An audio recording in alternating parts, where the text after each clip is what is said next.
Yeah.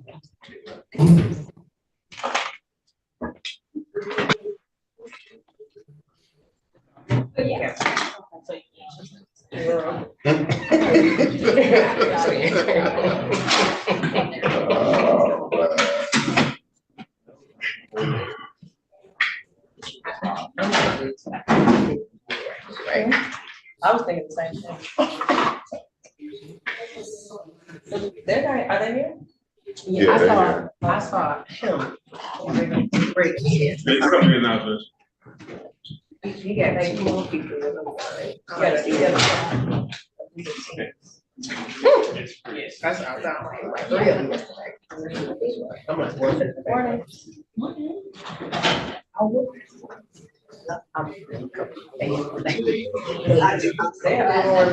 Yes. That is crazy. I said, I was like, oh, she got me. She must have been. Sit right here for me. That's the color I would wear. State your name, sir. D'Artagnan Jones. Okay, your attorney wants to speak to you. I'm going to put you into a breakout room. Thank you. Wow.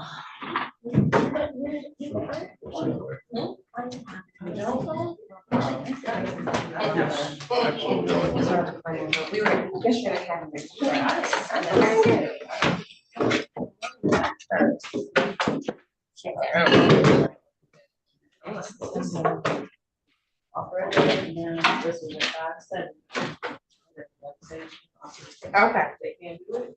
And they can go outside of the box. I know you want to do this. I already did it. Is it? Yes. I gave you already. Sorry, I did. And I put it on the record.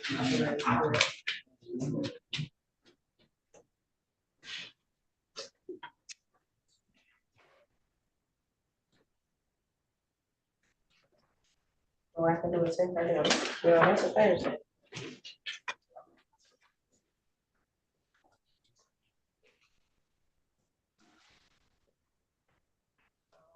Friday instead of Thursday.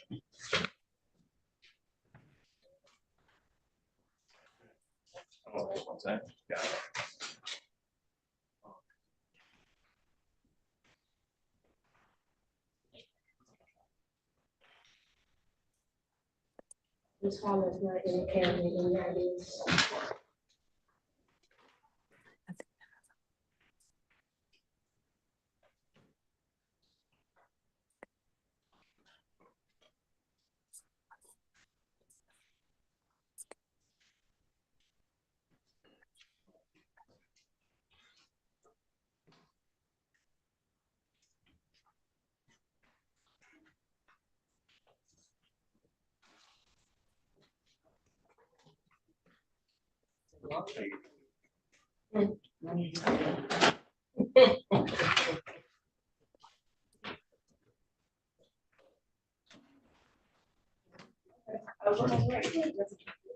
Morning, Judge. Oh, you sure will? I guess we'll tell you all where. Did you let all y'all had great on listening? Yeah. I saw this. Summer, oh, yeah. Wasn't one there. Great. Well, Brady maybe it was just black. had two teams yesterday. Sure. Didn't realize it. I don't go with the same color. Oh, okay. I mean. Yeah, we used to have to listen.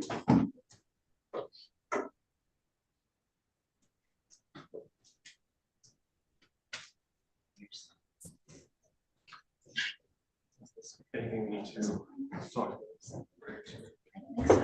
Any change to the lineup? about? Sorry. Any change to the lineup? No, I don't think so. Just the order. Some of this is the schedule. I think Tatiana Davis will be first. And then might be after that. Or might be after that.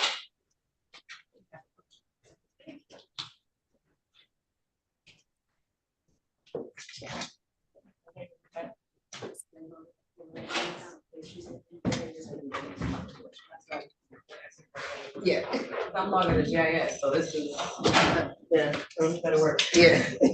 All right.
So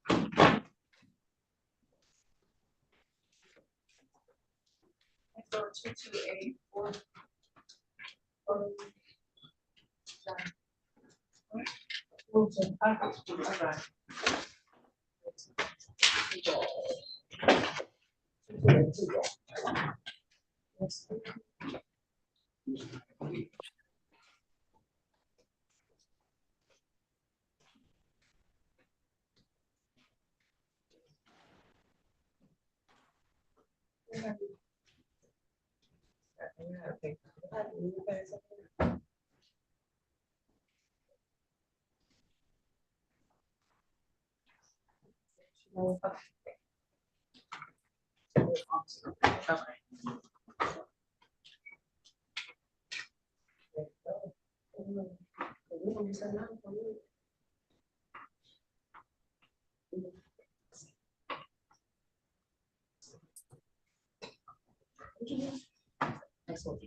Ms. Castle, good morning. We're ready to go, Your Honor. If you're not ready to go, I can put you all back in. I just wanted to go ahead and give the date so you all can talk, so we can start our 10 o'clock exam. We're ready to go, Judge. Thank you very much. It'll be coming out in about 15 seconds. Okay.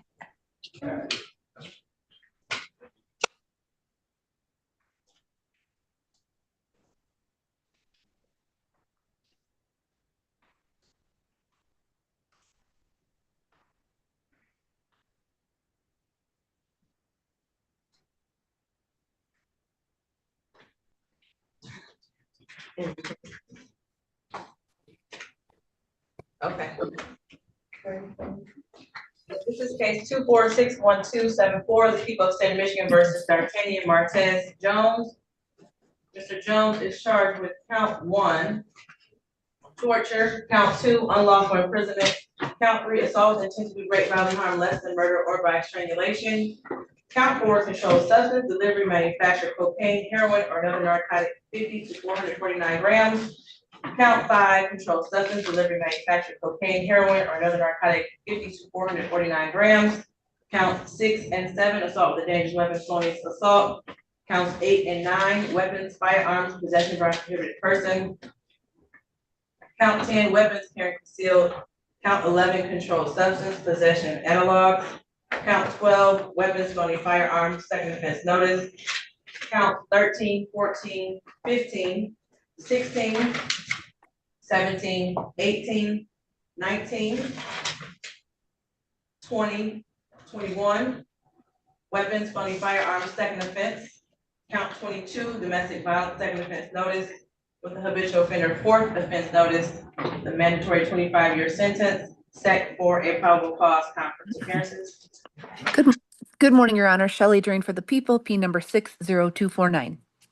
Good morning, Your Honor. Nancy Castro with NDS, appearing on behalf of Mr. D'Artagnan Jones, P number 80549. State your name, Mr. Jones, your full name. D'Artagnan Martez Jones. Okay, Attorney Castro, do you have discovery? Your Honor, I speak with Ms. Drain regarding discovery. I am in receipt of paper discovery. However, I don't have any of the digital discovery. Ms. Drain indicated that she is going to be sending that over. My understanding is that it is voluminous, so we have agreed to, with Mr. Jones's permission, agreed to set this matter end of January for a preliminary examination, if that is okay with the court. Is the date that Madam Clerk provided to you? Correct. Okay. That works for the court then. Anything else for the record? No, Judge, not at this time. Thank you very much. No, Judge, thank you. Okay, you have a good rest of your day. Mr. Jones, I'll You speak too. with you. Okay, thank you. All right, sir. I'll stop all the cameras on. Yes.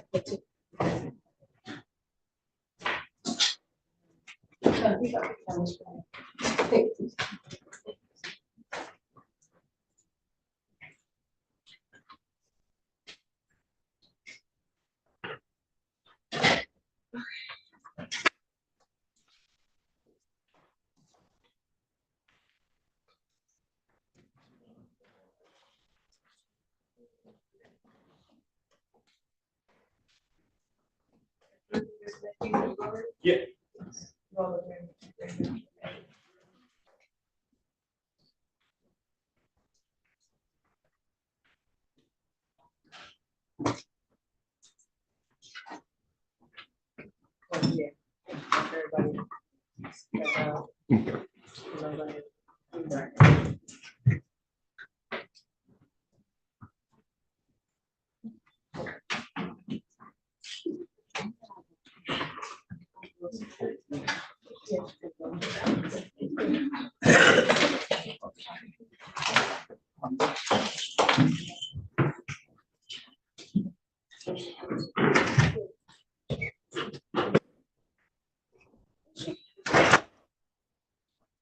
I'll get started.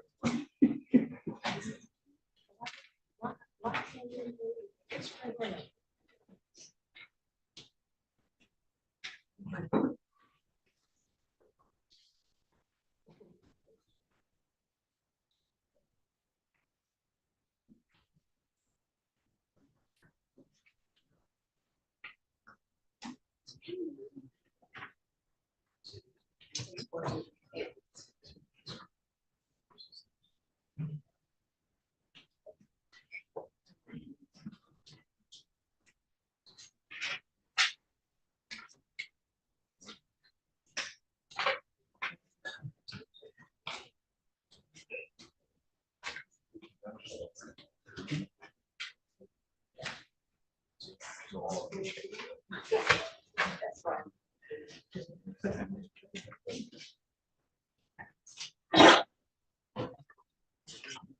I'm ready.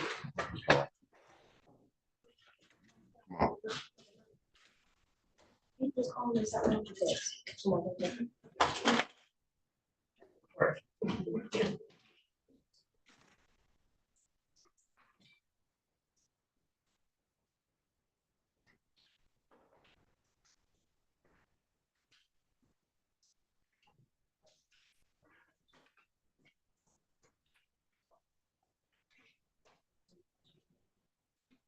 This is case 2459617, the people of the state of Michigan versus Jarvis Butts. Charged with count 1, homicide, murder, first degree, premeditated. Count 2, child sexually abusive activity. Count 3, criminal sexual conduct, second degree, person under 13, defendant 17 years of age or older. The habitual offender court has been notice set for exam today. Appearances. Good morning, Your Honor. Tina Ripley on behalf of the people, P83688. And good morning, Your Honor. Matthew Mapes on behalf of the people, P82796. Good morning, Your Honor. Good morning to your staff. Neighborhood Defender Services by Ken Riggins, P82125 on behalf of Mr. Jarvis Butts. Good morning. Neighborhood Defender Service by Cheryl Quick, P83973, also on behalf of Jarvis Butts with co-counsel Lauren Butler. P88126. And Mr. Butts, state your full name. You have a seat. Any preliminary matters before we continue testimony? No, Judge, just the continued order of mutual seat evaluation because we are live as well. Okay. If there's anyone on YouTube or watching this live stream or anyone in the courtroom who may testify or is a witness on this case, you must exit the courtroom. That includes the virtual courtroom as well. So with that, you can call your next witness. At this time, people call Tashiana Davis.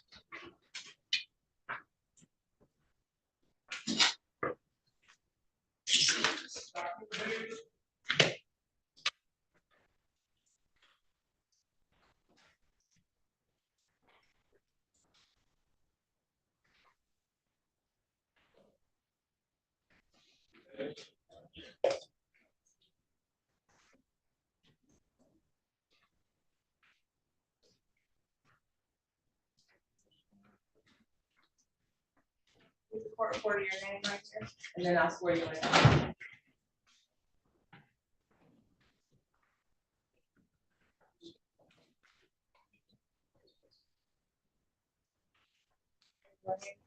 These words are true, or truth, and nothing but the truth. Watch yourself. Once you're situated, you can hold that whole microphone with the white cap on it in your lap, or just lean into it. Just tell your office. May I proceed, Judge? Yes. Thank you. Could you state your name for the record, ma'am? Tashiana Davis. And Ms. Davis, I want to ask you about someone by the name of Jarvis Butts. Do you know that person? Yes, And how do you know Mr. Butts? he was my fiance. And do you see Mr. Butts in the courtroom today? Yes, Could you point to him and identify a piece of clothing that he's wearing? he's right there, but green, cotton. For the record, the witness has identified the defendant, Jarvis Butts, in this matter. So reflect. Thank you. And how long, you said he was your fiance. Yes. How long in total have you known Mr. Butts? 4 years, And- since 2019. 2019? Mhm. Is that a yes? Yes, And when did you become engaged? 2023. And can you tell us a little bit about the nature of that relationship? Do you have any children with him? Things like that. No children. And would Mr. Butts sometimes stay over at your house? Yes. How often would that happen? Pretty often, but we didn't live together. Okay. I want to take your attention back to January of 2024 and February of 2024. Did there come a time when Jarvis Butts asked you to drive him to court? Yes, And when was that? February 7th.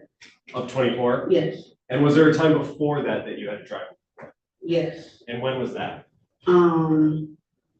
January,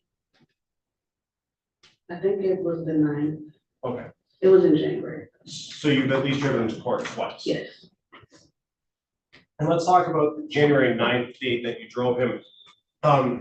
What was the reason he wasn't driving himself? Why were you driving? Because he thought he was gonna have to turn himself in then for another case, and then they rescheduled it. Okay, so on the 9th, he was supposed to turn himself in, but didn't actually end up doing it. Correct. Okay.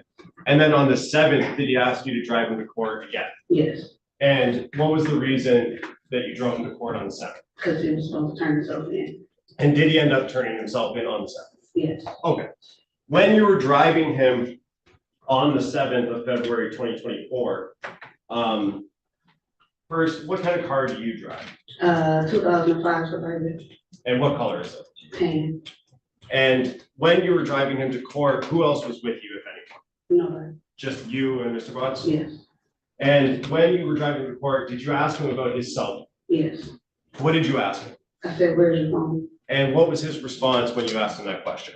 He left it at home.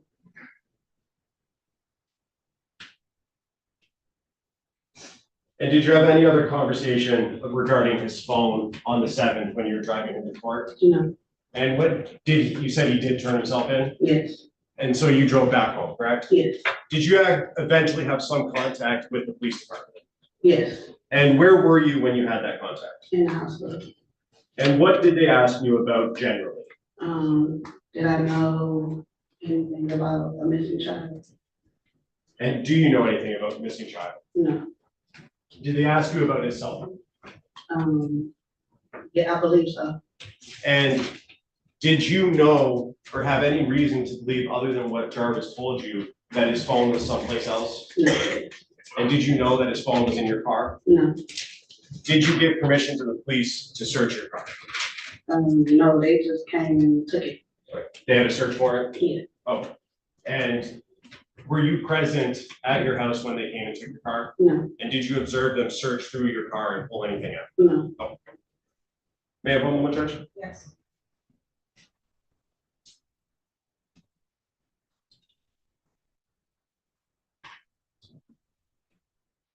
And you said you knew Jarvis Butts for 4 years, Yes, and would you communicate with him via cell phone? yes. And do you know the last 4 digits of his phone number, if you remember? 9, If you don't I remember, don't remember. okay. With looking at text messages, refresh your memory? Yes,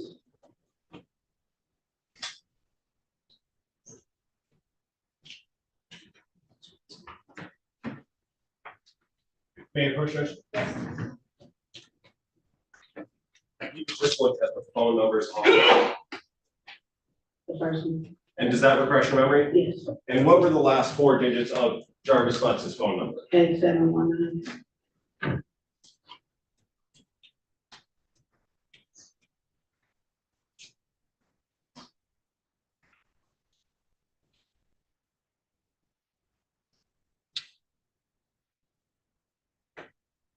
At some point after you dropped Jarvis Butts off at the courthouse and he turned himself in, did you go to his place of employment on at 9,000 Connors? No, Okay, did you ever talk to his business partner, Cordell, right? no. Oh. I've got a group. Thank you. Morning, Ms. Davis. You met Mr. Butts at Frank's Garage, is that right? Yes, And that's where Mr. Butts was working about 4 years ago. yes, You taking your car there, yes, and I think in your words, you said you kind of never left after you met him. Is that fair to say? yes, You guys got along really well, yes, and you just kind of started a relationship from there. yes. Would you go up to the garage after that relationship started, Yes, kind of just to drop in? yes, At any point in time while you were at Frank's Garage, did you ever see any children there? no, Is it fair to say that Mr. Butts was very protective of his phone around you? yes, He would never let you see his phone screen? No. wouldn't give you access, certainly didn't give you his passcode or anything. In fact, you've actually actively tried to get into his phone, right? Yes, I think you had mentioned that when he was sleeping, you tried to kind of wave it in front of him, to see if that would unlock it. You took a picture of his face once and tried to yes, put the screens together. So you wanted to know what was in his phone. yes, And he did not want you to know what was in his phone? No. As far as you know? Mhm. Is that yes? yes,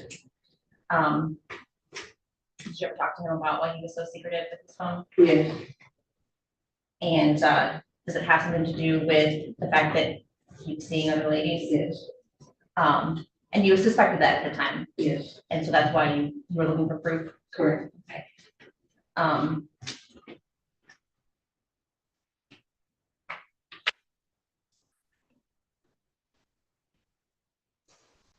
Even though you suspected that Mr. Butts was unfaithful to you, you still stayed with him. Yes, One reason for that is because he was good with the kids. yes, He cared for your kids. yes, He took them places. yes,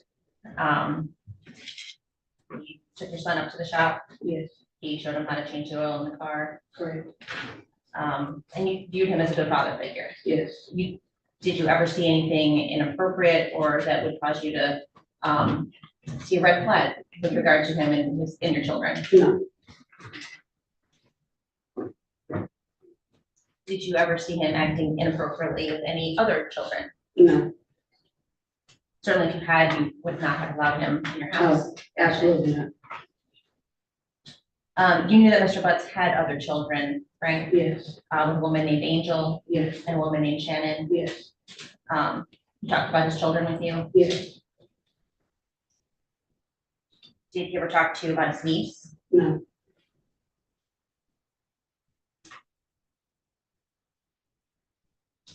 About how often would Mr. Butts stay with you on any given week?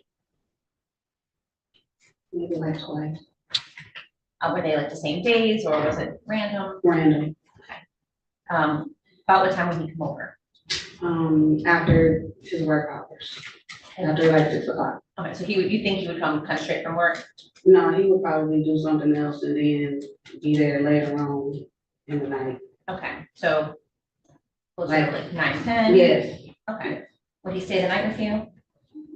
till about 2 o'clock in the morning, 3, then he would leave. Okay. Do you know how he would get to your home? A couple of times he was in a white truck, a white Cadillac truck. Sometime I think he would walk. If he was coming straight from the shop, he would walk. Or if he had my truck, that's how we get back and forth. And that's the Suburban. Yes, Did you know Mr. Butts to ever have his own vehicle? yes, he had a white, Chrysler truck, van, like, Okay.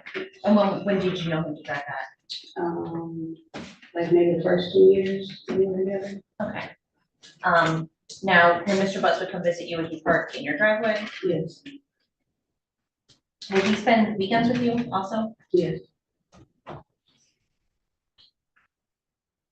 What's it?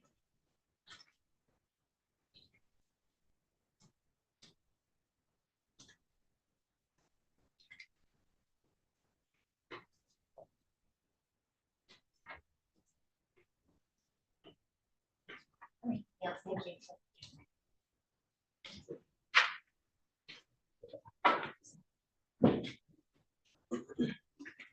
Ms. Davis, I just have a couple more questions for you.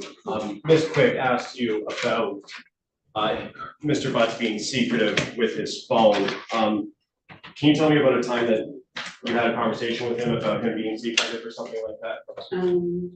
he would never really say anything. He talked in circles. So if you try to ask him a question, it's just always, and you can never get a straight answer out of him.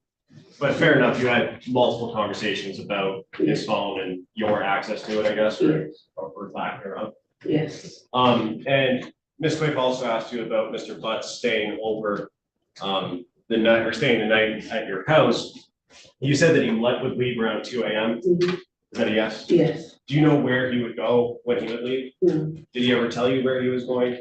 home, Did you know where he himself called home? yes, Where was that at? Wilshire.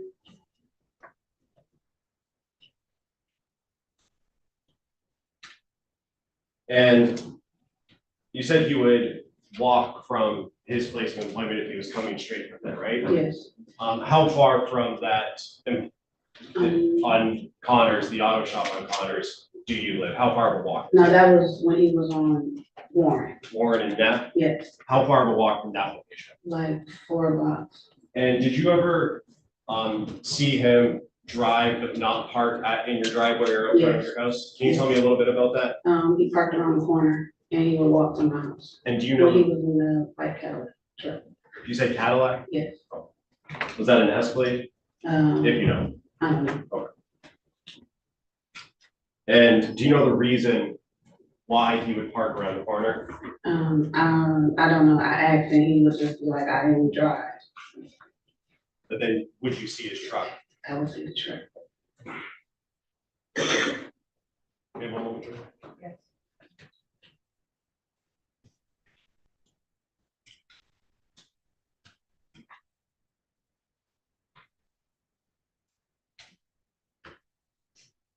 One last question. You said you lived or called home in Wilshire. Yes, Have you ever been to that house? yes. Have you ever been inside that house? No. No, you've never been.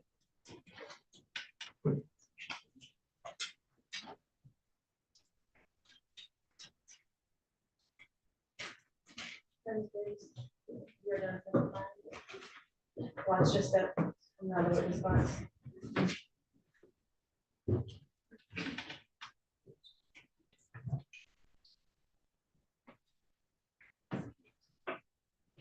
Give me one moment. Yes.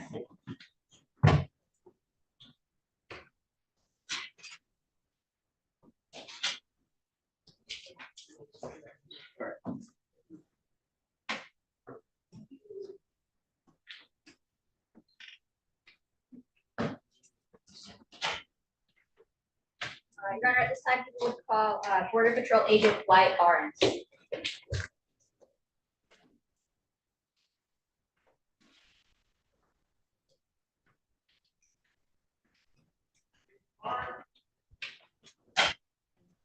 I'm going to request permission to share my screen again. Okay.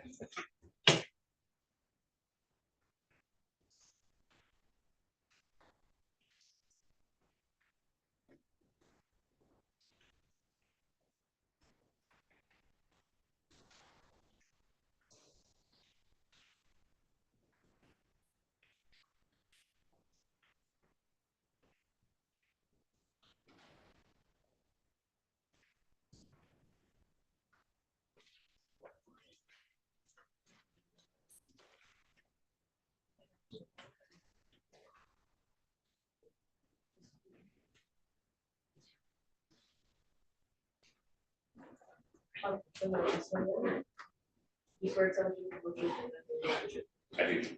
As much as- and then put that whole off the way, once you sit down. Okay, thank you.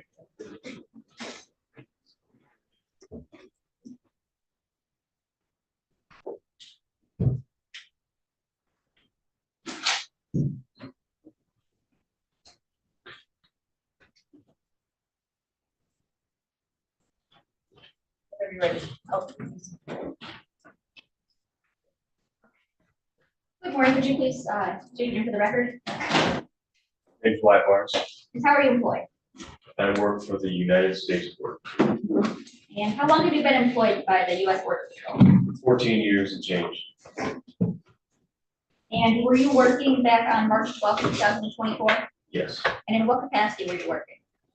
I was working in a search and rescue capacity. That's the primary job, my primary job. Okay. And were you working alone or with a partner or a group of people? With the team. There was a sizable team that day.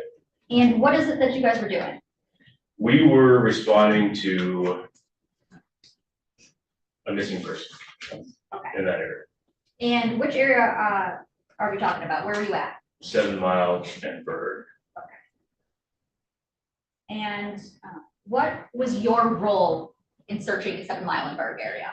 I was searching the riverbank of the River Rouge, We were searching south along the bank. I was on the east side of the bank in the 7 Mile area.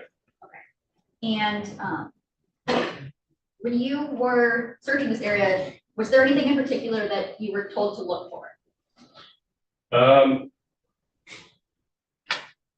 Just nothing solid, but there were just some child size clothing things, just anything that could have been washed up on the riverbank. There was a storm recently, so we were in the water and on the riverbanks. Okay, so you're kind of looking for maybe some child-sized clothing. Yes, Okay, and did you come across any clothing that you thought maybe would fit the description? yes. Okay, where was that at? That was south of 7 Mile and Bird, near a abandoned structure next to a dirt parking lot. About, I can't get the exact distance, maybe 15 feet up. And when you find articles of clothing, what is it that you do here? So there's a lot of stuff that might be washed up. So first thing I'm gonna do is I'm gonna age it and make sure that it is something that could possibly be related. And then I'm gonna just immediately report a picture to the incident command so that they can send people to Department of Inspection. Okay, and when you say age, what do you mean by aging? Just to make sure that it hasn't obviously been in the brush for years, or it's not some garbage that washed up. So. And in this search in particular, what was kind of the time frame that you were supposed to be like using to age? Recent, not like within a month or two. Okay. So it would still look. And so when you find items, you said that you age them and then you kind of report them to incident command. Yes, Okay, and how is it that you report them? Do you go like a walkie-talkie? Do you call them on the phone? via radio. Okay. Yeah, via radio, and then there's usually some type of a chat that I wasn't communicating directly on the chat. I just kind of forwarded the photos to a supervisor who then gave the photos to the incident command. And they would give you those out to the detectives. And what is it that you found in this case? I found I don't know if this is the right term for it, but a onesie. It was mostly balled up in the brush with the shoe inside of it. And so I pulled I didn't know it was clothing at the time, but I pulled it out of the brush, just to kind of open it up and see what it was. And then once I saw that it was clothing with the shoe inside, I just reported it to this. Okay, and when you're touching these items, are you wearing gloves? Yes. Do you recall, describe the onesie, color, size, anything like that? Pink. Honestly, the size, I don't, small. And what about the shoes? Shoe, Shoes. it was a small Nike shoe. Okay. And Sorry. it was inside the onesie, which was inside out.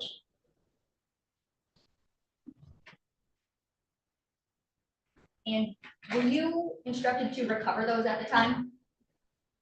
Like bag them and bring them somewhere? Yeah. No, Okay. no, that wasn't. Were you? How do you, I guess, convey to someone where at these items are? GPS coordinates. Okay, and did you author like a paragraph report in this case? Yes, Okay, and did you include coordinates in that report? yes, and they were incorrect in my report. I just went over it yesterday. I do have the correct coordinates if you guys want those. Okay, yes, could you please provide us with the correct coordinates? Is there something that you're going to use to refresh your memory? I have a piece of paper here.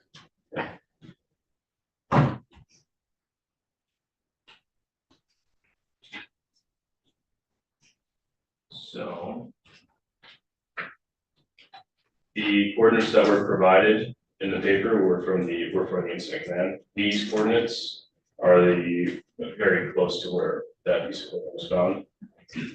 They're decimal degrees, 42.2 426693. Negative 83.268497.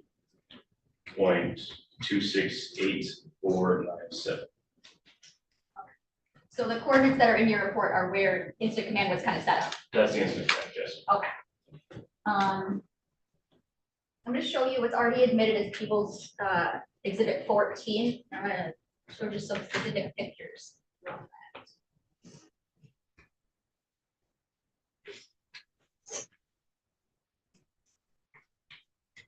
Looking at picture 63 here.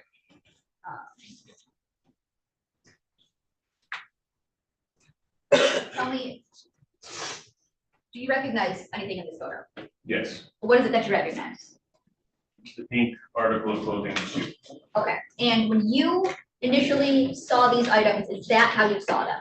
No, they were just balled up in the brush, just kind of stuffed in there. Okay. and- So Sorry, continue. I pulled them out and set them that way so the detectives would see. Okay, so. Photo 69. Is this the shoe that you had found that was inside the leg of the pink jumpsuit? Or what? Yes. 67. Is this Yep. also a photo of them just from the behind? Yes, Okay, and you were the one who kind of took them apart and placed them separately like that? I did, Okay. yes. And did you do anything else as it relates to this case? No. Nothing further. Sorry, 1 minute.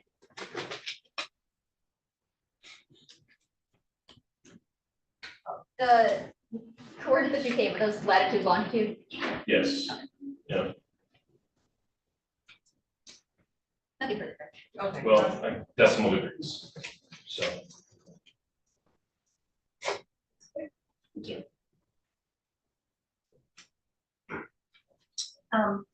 Agent Barnes, you said that you were taking part in a search of the area of 7 Mile and Bird. Was that, how large of an area was it? I probably searched at that point, not quite half a mile. So, not a And huge area, you said you were part of a team, yes. but how many people were out there? There was multiple counties out there assisting in search. I would say the exact number, probably 7 dozen.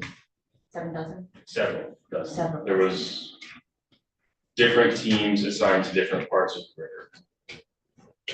So different people were assigned to, or different teams were assigned to one like half-mile location, another half-mile location, or coordinates, I guess? Yes, even smaller than that, smaller section, yeah, just to keep that fresh. And was it like a coordinated effort then to kind of sweep this area? Yes, So you're just walking like in a straight line, or for the most part. can you describe kind of how that looks? Yeah, so in the river, I'll go from the river to the banks. So in the river, you have different teams wearing dry suits, using technology, looking for anything that resembles a body, and then sticks to kind of push stuff loose, search the log jams. Then you have guys on the edge of the river, because the water level was high, so the one from the river banks as well, which the water level was high and had become lower.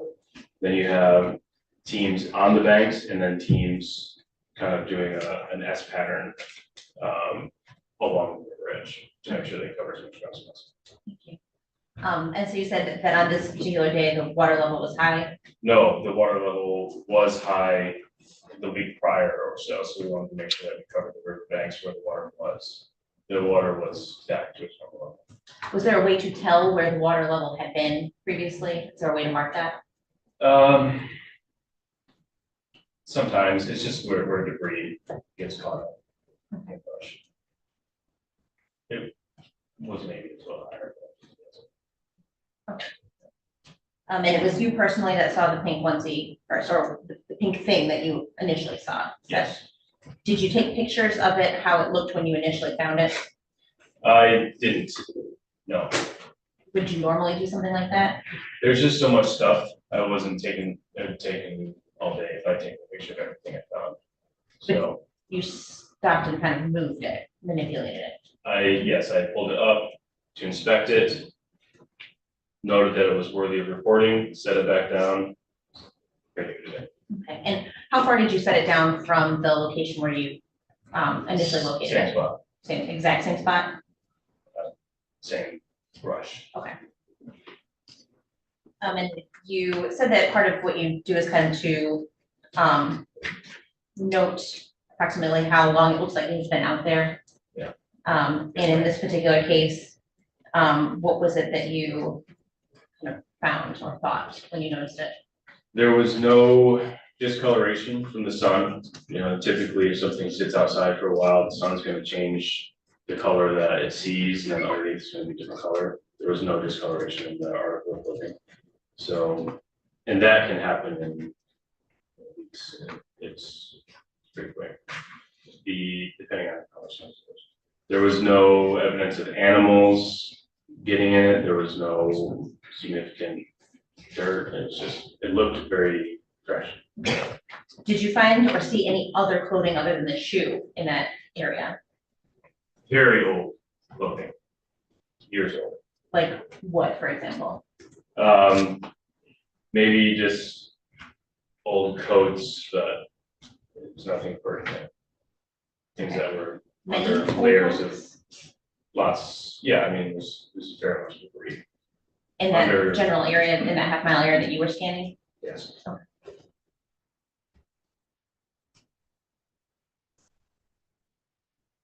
Nice.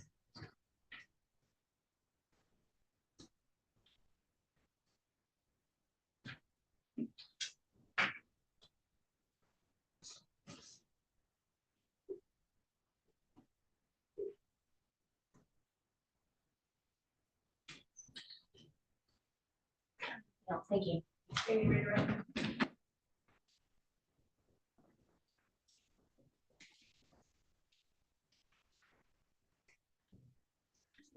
Oh, I'm sorry. Oh, sorry. Sorry. Given, that you photographed these and alerted these, did these, the pink onesie and the shoe, those matched your aging description that you were following? There was no age necessarily, that's what you mean, like, they hadn't been out there for a long period of time.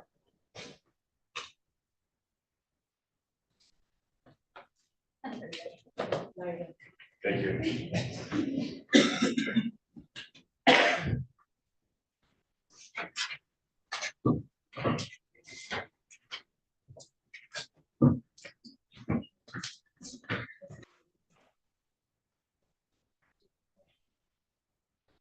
At this time, Judge, people call Sergeant Melanie or Work.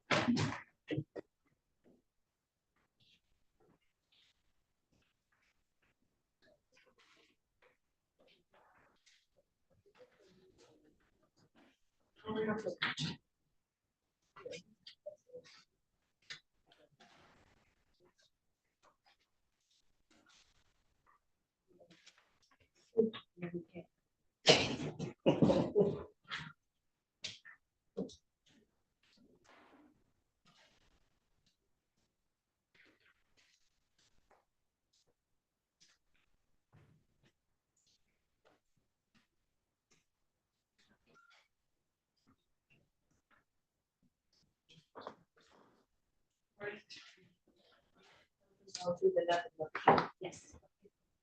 Please make sure you watch your step.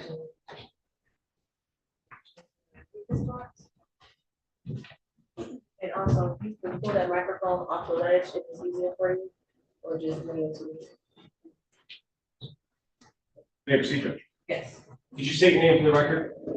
Sergeant Melanie O'Rourke, What do you do for a living, Sergeant? Sergeant with the police department, Which police department? Detroit Police Department, How long have you been with the Detroit Police Department?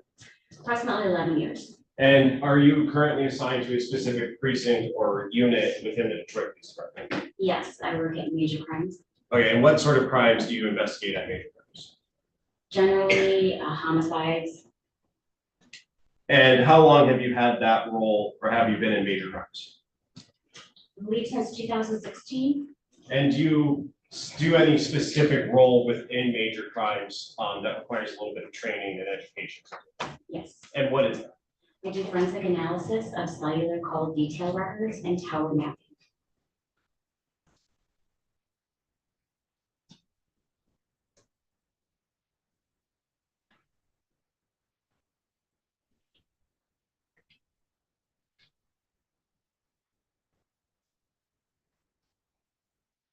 Okay. And what sort of training, very generally right now, what is that? What types of training? No, sorry, new question. Generally, what is called forensic analysis of CDR and tower mapping? I don't understand. Okay. Have you had any training to do that? Yes. Tell us about that. I've had T-Mobile training. T-Mobile is the prevalent company here in the Metro Detroit area. I've had Excel training. Excel is the format that most of our call detail records come back to us in. I've had cell phone use and drug trafficking trainings, Penlink training. Penlink is the program that the Detroit Police Department utilizes. It basically puts the records in a readable format. I've had CATS training, which is an acronym for Call Analysis Training School. I've had Penlink training, PLX training, which is an upgraded form of Penlink. Approximately around 450 hours of specialized training in cellular analysis. Okay, and that 450 hours in that training, does that allow you to utilize that to generate what you said earlier, tower maps based on your analysis of call detail records? Yes. Okay, and what are call detail records? Historical records. And does that allow you to place certain things based on cell towers on maps to give an approximate location of a particular phone number that's associated with a phone?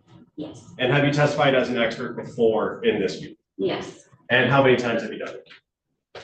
Over 35 times. And has that been in Wayne County? Yes. And have you testified in 36 districts? 36 and 30 both, yes. Judge, at this time, I would move to qualify Sergeant O'Rourke as an expert in the field of forensic analysis of call detail records and tower mapping. No objection. Now, can you describe for the record, when you get call detail records, the process that you would go through to generate maps? Yes. The OIC, or the officer in charge, would supply a search warrant for a particular target number. We would submit that to the respective cellular company, whether it's T-Mobile, AT&T, or Verizon. They will submit back to us in the form of raw records, usually in Excel format, the call detail records, and other various forms, subscribers, things like that. And in terms of the call detail records, what is contained in that spreadsheet? What sort of information is contained within that spreadsheet? It'll be dates, times, locations, the target number in question, any contact ID, who they're, having any type of activity with, whether it's a text message, a voice call, the duration. There's multiple things associated. And you talked about location. How are those locations generated and inputted into that spreadsheet? So these records will supply an actual either latitude and longitude, or a location area code, or other location information for the cell tower that the, we're just gonna say cell phone in this case, cell phone interacts with. Okay. And can you describe well, first, silly question, I know, but what is a cell tower? What do you mean by that? It's the cell towers that you see all over the place. They can be, one of those huge mammoth things that you see. They've got a bunch of cells on there and antennas that you see, or it could be, really small and, but they're all over the place. Okay. And the records provide a indication of which tower it was, that phone number was interacting with at a specific time? Yes. And does that allow you to take that information and put it into a map, or go through a process to generate that location on a map? Yes, we actually receive the information and put it into a system called Penlink, and that information will, like I said before, will basically put it in a readable format. So the information that you receive today, that's what you're gonna look at. Now let's talk about this case. Did you do that, follow your process based on your training for a target number of 313-585-8719? Yes, I believe so. Okay, and that was a T-Mobile record, correct? It was. Okay. And did you generate maps based on your training experience using PenLink to map that phone number and that phone at specific times related to this case?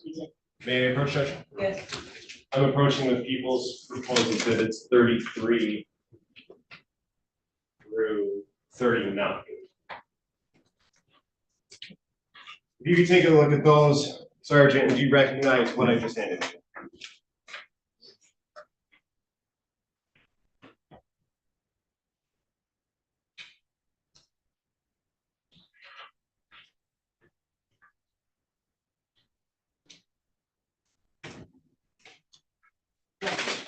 And are those maps that you generated for that target number ending in 8719? Yes. At this time, I would move to admit people's proposed 33 through 39. Any objection? No. No objection. Okay, maybe people's exhibits 33 through 39. Thank you, Judge. And permission to publish. Yes.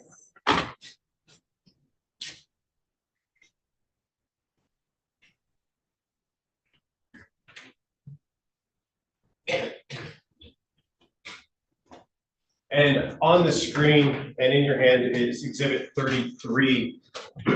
First, I want to talk about what's at the top, very top of this, and what information goes there. The first row is going to have what's going to be on our calls report, a condensed version. There's going to be a lot more in the actual calls report, but this is the information that exhibits what's in the map down below. So for row 1, which we only have one row in this instance, we're going to have the target device, which is the phone number, and the date, time that was requested. So in this case, it's going to be January 9th of 2024. And the time, which is in UTC time or military time, it's going to be 1609 or 409 p.m. And then the duration, how long the activity lasted.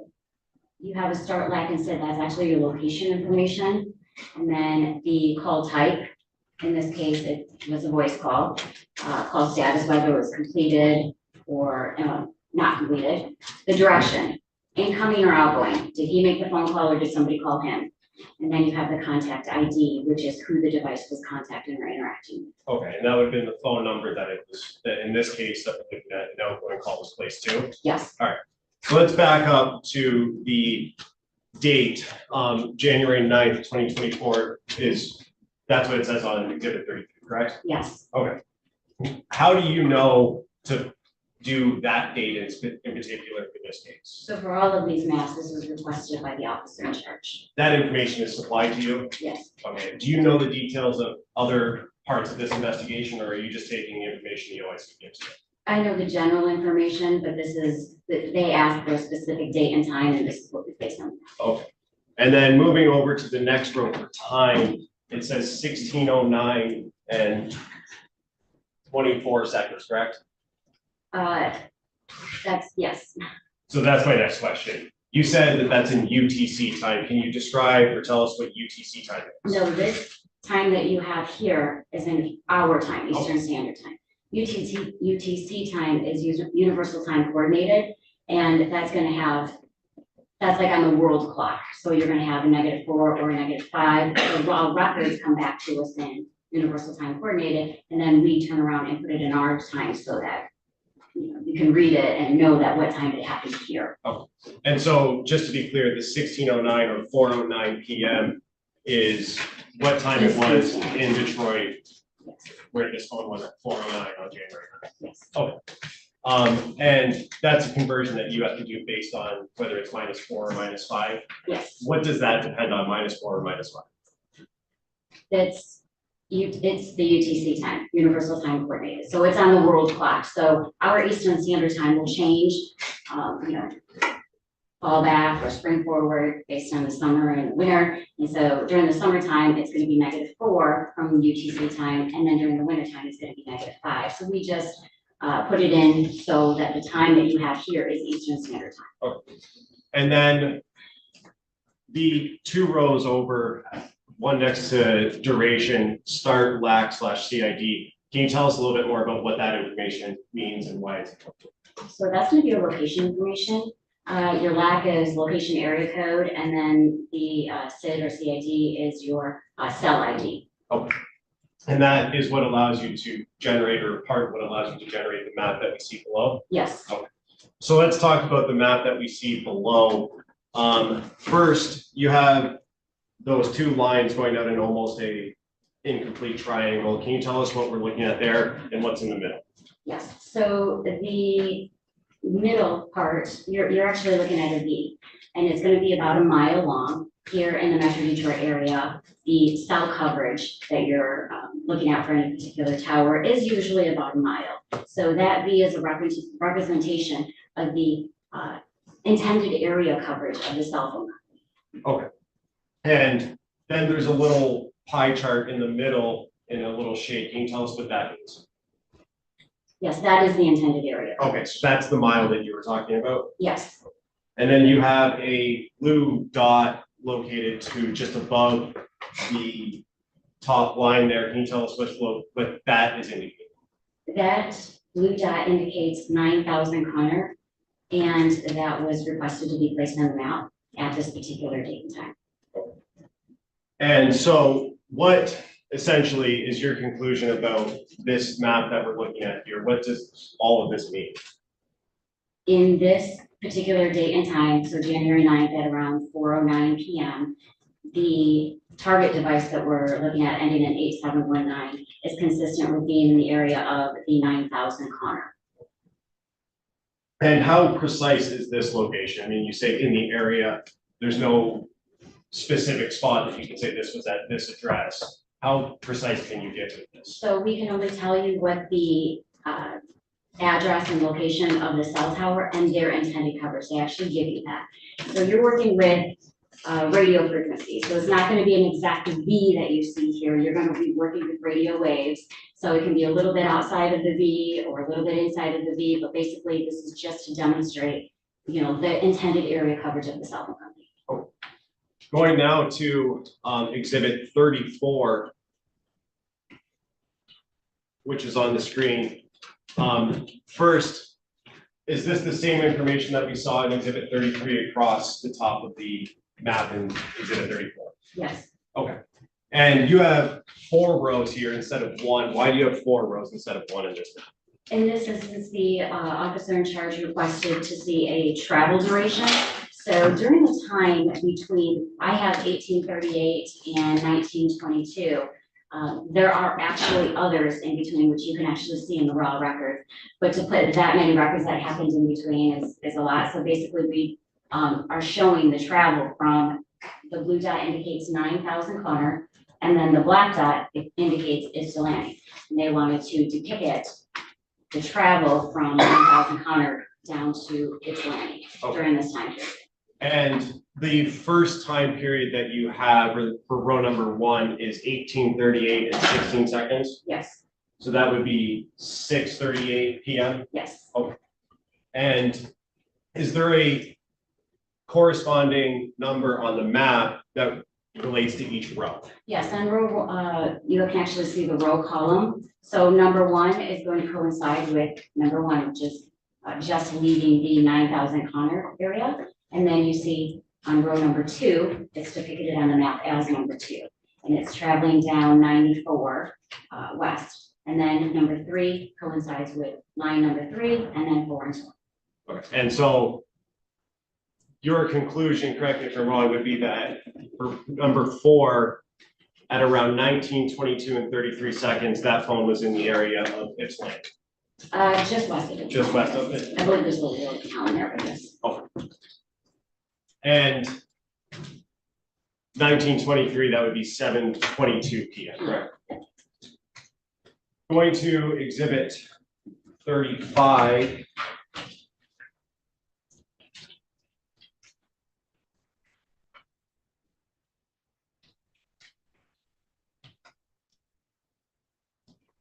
And on exhibit 35, which is on the screen now, you have, again, 4 rows, but there's different coloring for that information. Describe what we're looking at and what the coloring is. Yes, so the blue dot indicates 9,000 Connor, again, and the purple dot indicates 13362 Wilshire. And those are the 2 locations that the officer in charge requested to be placed on the map. And they wanted to show that this device was in the area of either of these locations and at what time. Okay, and so, can you tell us about the lines closer to the 9,000 Connor location and what ones those correspond to in your records up top there? So this is an RTT report or a time in advance report. And the row number 1 and 2, which one is a dark blue line, and the other is the light blue line, all indicate approximately around the area of 9,000 Connor during the time of 2028 and 2042, which is 8:28 p.m. and 8:42 p.m. And so is it fair to say that this phone was in the area of 9,000 Connor at those times on January 9th? It's consistent with being around the area. And then the other two, the purple and pink lines, can you tell us about those? So there's a dark purple and a light purple, and that's around the area of 13362 Wilshire. And those are times of 2048 or 8:48 p.m. and then 2059 or 8:59 p.m. So the RTT information has moved from around 9,000 Connor to 13362 Wilshire during that particular time. And so does that indicate that the phone was traveling towards the direction of the Wilshire address? It could have been. Oh. And you said RTT. Can you tell us a little bit more about what that means? RTT is a real-time tool or time in advance. Basically, it's a report that T-Mobile will send out, and it's historical location information. It's not necessarily based off of any type of activity. So you're not going to have phone calls during this time. It's not going to be text messages or as long as the phone is on and the cell tower basically, or the base is able to get in contact with the device and back. So basically it's a time that it takes for a base station to send out a signal and then have it received back from the device. Is it fair to say that that's more of a passive interaction between the phone? There's no input on the phone that's required for this? There's no input required at all. There's not any cellular activity at that time. It's basically for efficiency and performance by the network. Going to exhibit 36 now, which is on the screen. On that first page, you have 8 lines. Can you tell us the reason you have 8 lines and what they're indicating there?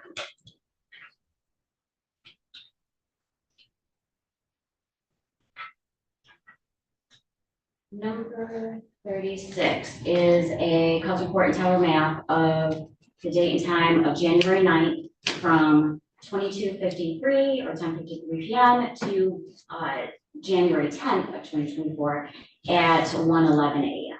Okay, so that's the time you're analyzing here is from closer to midnight on the 9th, going into the next morning, early morning on the 10th, correct? Yes. All right, and going to the second page of this exhibit.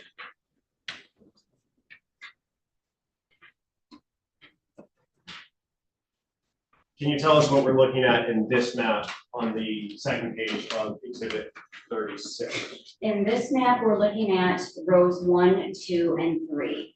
So the red dot that you have right there smack dab in the middle indicates 2000 Harper, which is Park Crest Motel.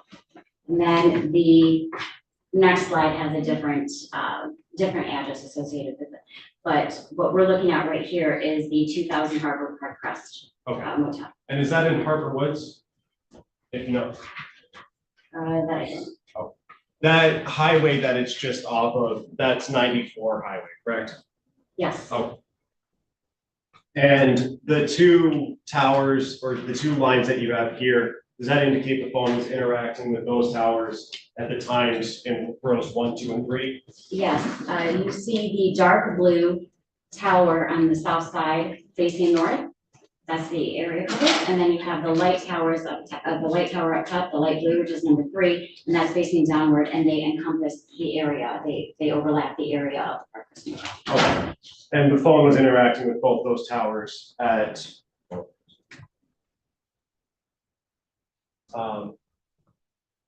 12:37 in the morning on the 10th? Between 10:53 and 12:37. And then going to the third page of this map, what are we looking at here on the third page, and what rows do they correspond to? This third page is going to have a purple dot that indicates 4 East Alexandrian, and that is another location that was significant for the officer in charge to place on the map. And sorry, maybe I missed you saying this, what rows does it correspond to on this map? And that corresponds with the purple row. So each color represents the call detail records, the color on the call detail record report. So that's going to be row number 8 at 1:11 a.m. on the 10th of January. And this is all for that target number ending in 8917, correct? 871. 871, sorry, thanks. All for the same number. Yeah, all of these reports. Okay. And does that indicate to you that the phone moved from that Park Crest location down to where this is on Alexandra? Yes. Okay. And then the last page of this exhibit, is this just an overview of both of those maps that we just looked at? Yes, it is. So you'll see in the beginning, or I'm sorry, at the end of the night at around 10:53, it's up at the Park Crest Motel up there on the northeast side, and then it travels down at around 1:11 in the morning on the 10th down to the purple area. And that's the Alexandra. It is. Going now to exhibit 37, which is on the screen. You have that there? I do. First, can you tell us again what we're looking at in the 3 rows on the first page of this exhibit? So this is the time in advance report. You've got the row, the target, the day, and these are going to be, these are all in the color black and on the map for the second page. And basically it's showing on January 10th, 2024 from 22:51, which is 10:51 p.m. to 22:53 or 10:53 p.m. So on the 10th, later in the day on the 10th. on the second day. Okay, and so we moved almost 24 hours, so 20 hours up from the last one, correct? Yes. Okay. And if we could go to the second page. And where is this phone interacting with on, at the times that you just said, later in the day on the 10th? The information received from the cell phone company is right around Greenfield and Sutton. And is that in the city of Detroit, Wayne County? Sorry. Yes. Oh. And going now to exhibit 38. We're looking at a lot more rows on exhibit 38. Can you tell us what we're looking at here?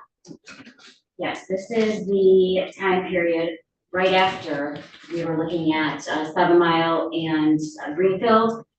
That time was all the way up until 22:53. So here we have from 23:40, which is 11:40 p.m. to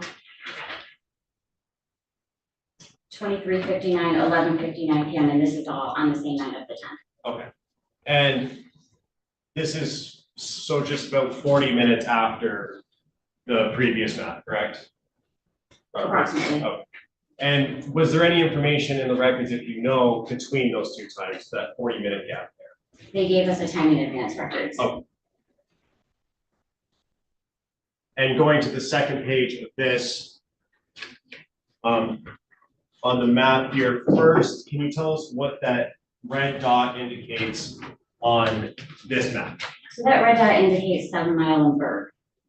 And in terms of the circles around that, what do those represent? The time in advance distance from the cell tower. So that's all going to be around 7 Mile and Berg area. And is it fair to say then that this phone was interacting with those towers at the times you indicated around the 7 Mile and Berg area? Yes. And can you go back up to the first page? In row 1, what is the time there? Row 1 is going to be on January 10th of 2024 2340, which is 11:40 p.m. And then the last row, what is the time on the last row? January 10th of 2024 at 23:59. And that was just because the officer had asked for just that day. It actually indicates that it stays there for a little bit more in the morning. Okay, how much more in the morning did you go? We actually have it on the next exhibit. Oh, perfect. And so that phone on this exhibit was there from 11:40 to, at the very least, midnight almost on the 10th, correct? The time events records, yes. And again, this is time in advance. This is the passive interaction, no input from the phone or the user, correct? Yes, no calls, no text, no nothing. This is just the signals that the base station is getting to the device. And going to exhibit 39. And can you tell us what we're looking at on the first page of 39?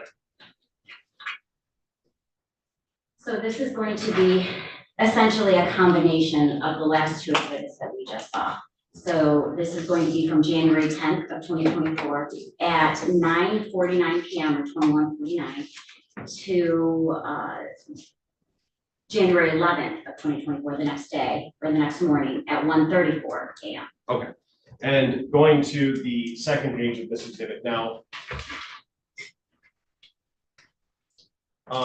First, on the far left side of the screen, what area is that again that we're looking at? On the far left of the screen is going to be the red dot indicating 7 Mile and Bird. And that's the same area that we saw in the last exhibit at 38, correct? Yes. And in terms of what rows correspond to that one, how long was that phone there in that area into the next morning on the 11th?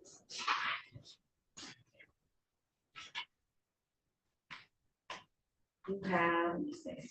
Okay, so starting with row 1, it's down in the purple area, bottom right-hand screen. You see that the purple dot indicates 4 East Alexandria, which we looked at a map from earlier.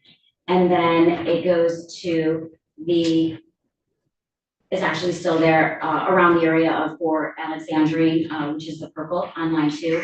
Then you see it start to traveling up to number 3, which is in the light blue area, which is in the middle one, just above the dark red. And then you see it show to the dark blue after the light blue, which is going to be still traveling north. And then that 7 Mile in Greenfield, which is that blue dot, and then going over to the 7 Mile in Bird. And the 7 Mile in Greenfield, we looked at that one, I believe it was We did. 36. Yes. And so where does the phone end up and at what time is the last entry for the 7 Mile in Bird area? So the 7 Mile and Bird area is at 134.13, number 8. And then you see that big kind of curved line, that's actually going to be line number 9. And that's when the device is essentially, moving away from the location. Okay. And so that phone then was there from, in that area of 7 Mile and Bird from about 12:40 to 1:34? 12:40. Sorry, 11:40. 11, yeah. Yes, 11:40 p.m. to around 1:34 a.m. on the 11th. And on the 11th at 1:34 a.m., it starts to move away, which is row number 9, one for first station. Yes. Okay.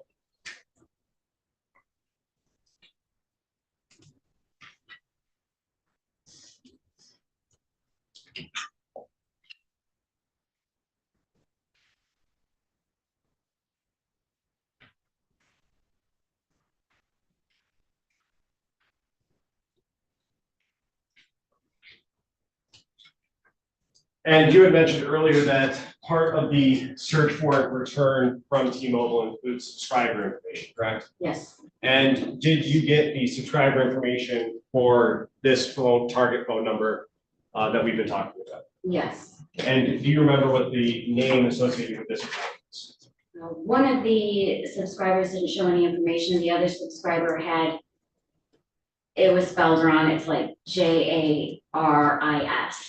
And what was the last name? Butts. BUTTS? I believe so. We have one more. Yes.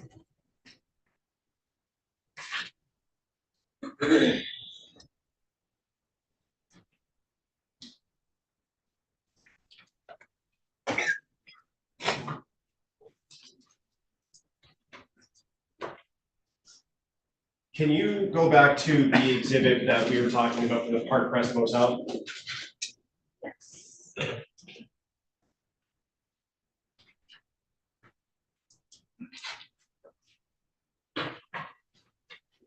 I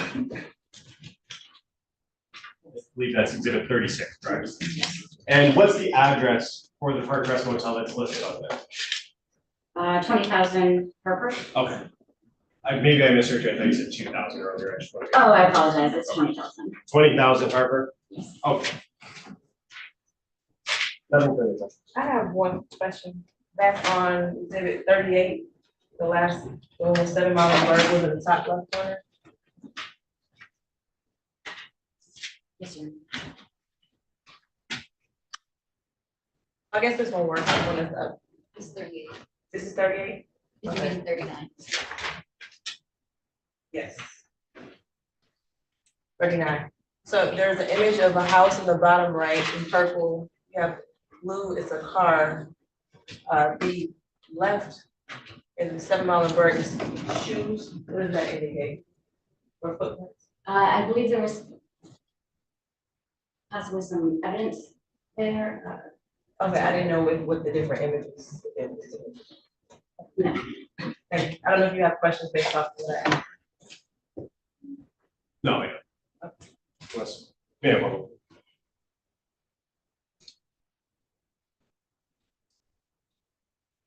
Another. Okay, cross.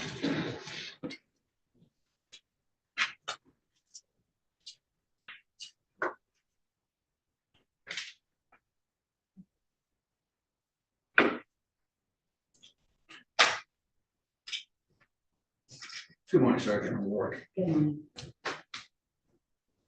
You're next. I'm not. So I just want to go through some things, okay? So the cell phone data you have, you call it historical data, correct? Yes. Okay.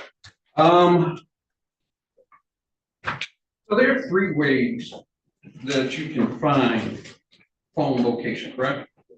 There's a lot of different ways. Fair enough, but 3 primary GPS information from the phone, right? The phone has a GPS and you can get GPS information from the phone. That's not what we deal with. Right, but I'm just saying that is a way of That could be locating a the way. phone. And you can triangulate phone call, correct? We don't do triangulation. The mapping that you're looking is not triangulation. So what you're doing is what's called cell site location information.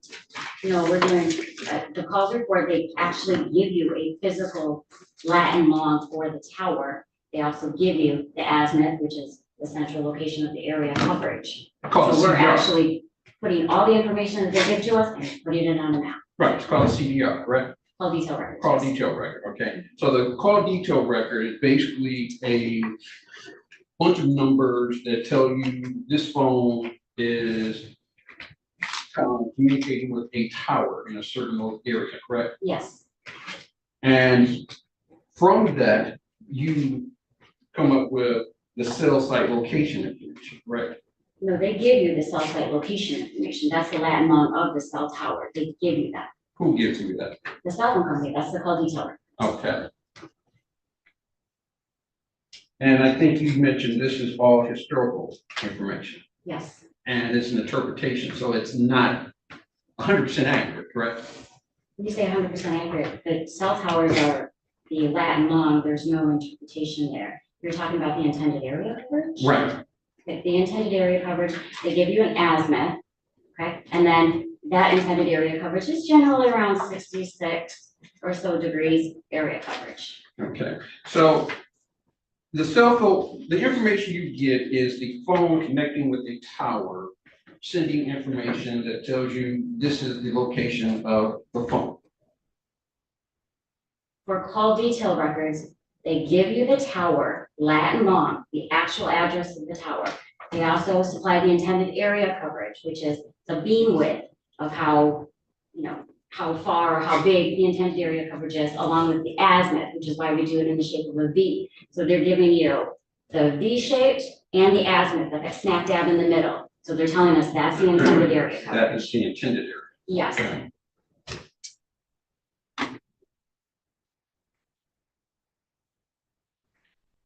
And Sergeant, it's true that the cell phone is going to get a signal from the tower that it gets the strongest signal from, right? Generally speaking, yes. That doesn't necessarily mean it's the closest, correct? No, it doesn't have to be the closest. Okay, and there are factors that will affect which tower or what sends out strongest signal, correct? Yes, there could be factors. Okay. Things like the distance from the tower, obviously. The height of the tower, would that affect it? What normally affect, I mean, it could, but what normally it's gonna affect anything regarding, you know, connection to a tower, possibly weather, tall buildings, if you have a huge event where there's a ton of people trying to get on it, like, Fort Field or America. Those are the types of things that can determine where the tower is gonna be. However, here in the Metro Detroit area, it's still gonna be approximately a mile because we have so many towers that they can connect to. So you're not gonna get one, that's like 20 miles away. It's still gonna be within a mile radius.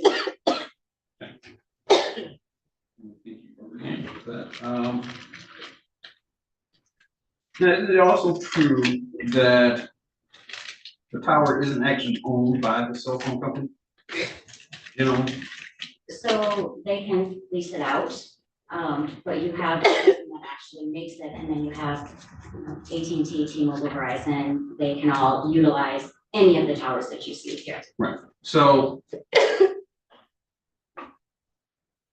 your information is from T-Mobile, correct? Yes. And from that very same tower, let's say AT&T could have phone calls coming in, correct? Possible. So there's no way to tell how many phone calls AT&T it has from the closest tower, correct? At the same time as T-Mobile. They're not gonna be on the same network. They're not gonna be the same, but No, they're so you using the have same the- tower.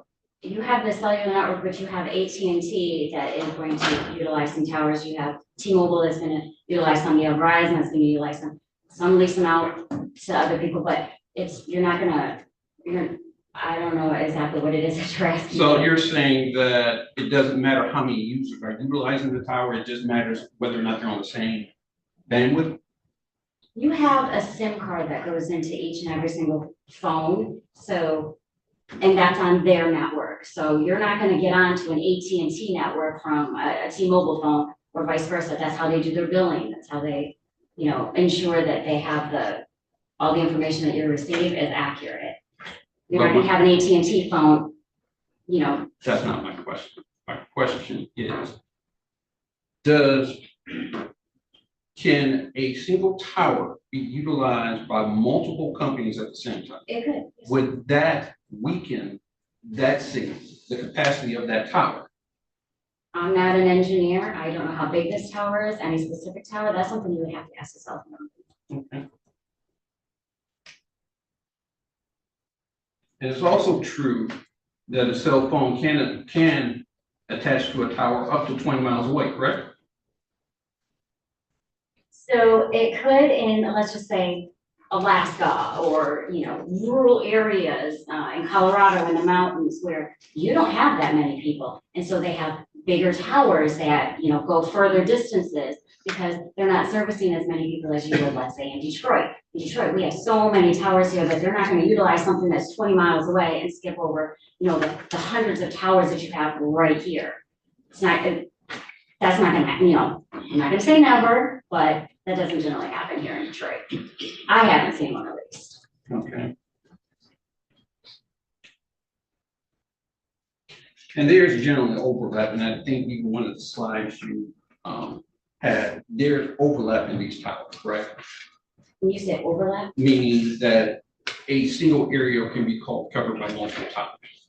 that's generally how it is. You have one tower, I mean, even in the ones that we were looking at, you have one tower with multiple cells on there. So this is for T-Mobile or any company to make sure that they have coverage, that you don't lose your service. You could have one cell facing this way, then here, then here, then here, then here. They're all gonna overlap to ensure that the person has coverage if they don't drop their service. So yes, you have overlapping.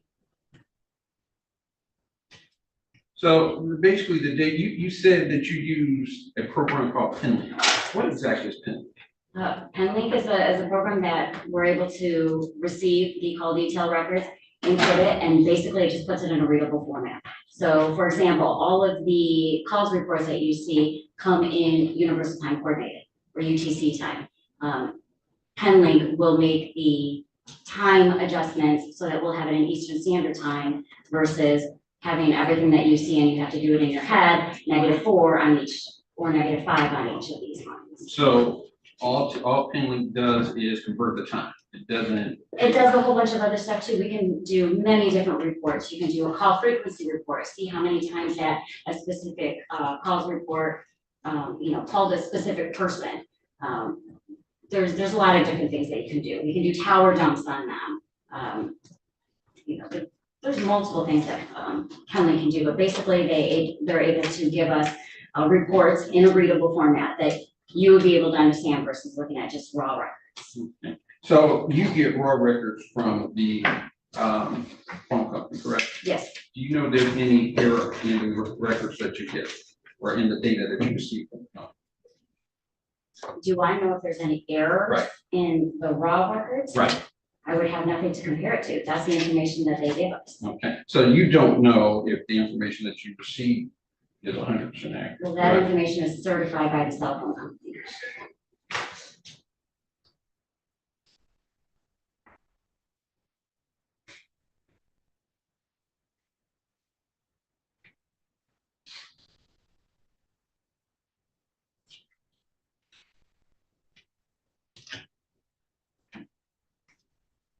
So we're in the Detroit area, and this is just, we're in the Detroit area, right? We're across the border from Canada, right? Yes. Have you ever gotten a message from Detroit that says you are roaming in Canada? Yes. Okay. But you're not in Canada, right? Correct. So that would be an error, right? Yes. So the cell phone can make an error, right? That's not an error. They ask you if you want to utilize those towers and they charge you for it. You either say yes or no. And if you connect to them, you're being charged for that. And they notify you in call detail records when you're out of utilizing international, or Canadian towers. Okay.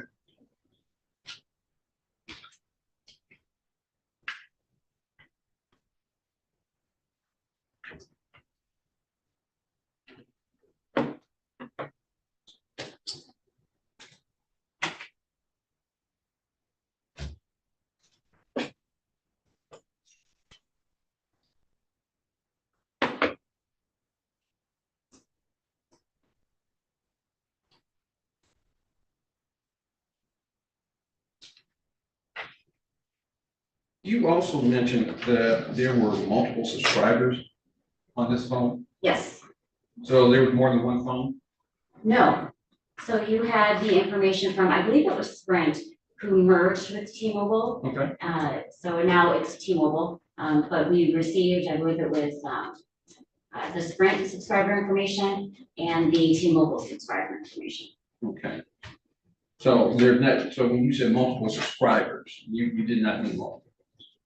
Multiple subscriber reports. There's not multiple phones, it's just one phone. Okay. And then, of course, you obviously can't say who was using the phone or who was with the phone at the time this phone No. was being tracked, correct?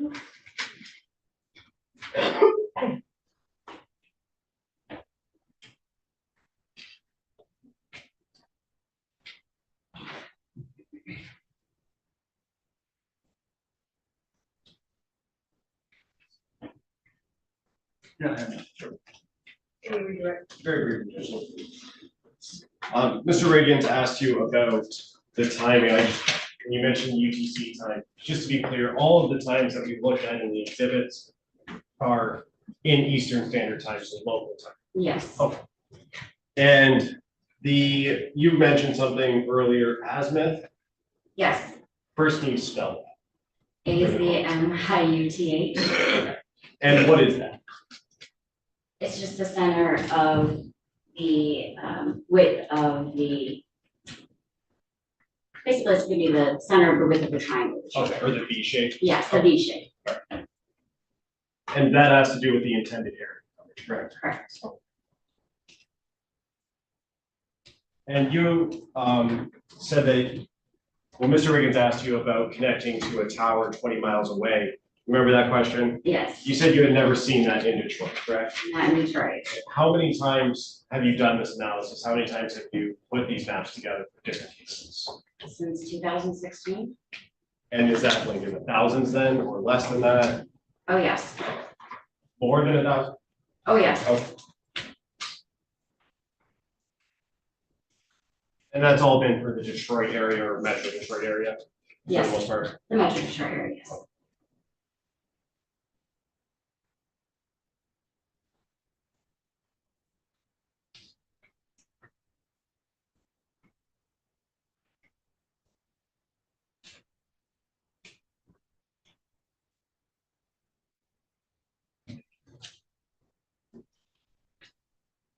And Sergeant, does the subscriber information that is received have a physical address associated?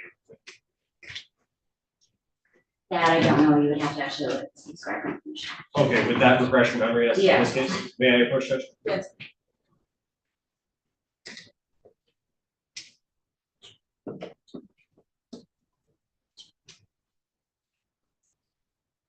I'm approaching with the subscriber information.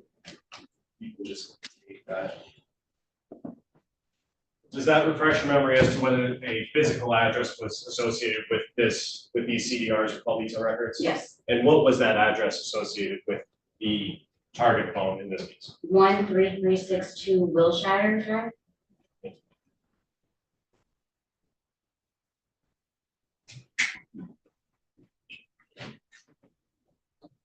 I have another question. Where does nothing?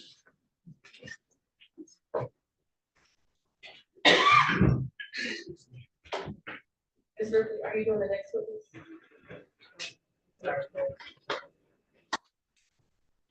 I want to see it first. Yeah, Let's do it. Maybe 15. At 11. 5.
Okay,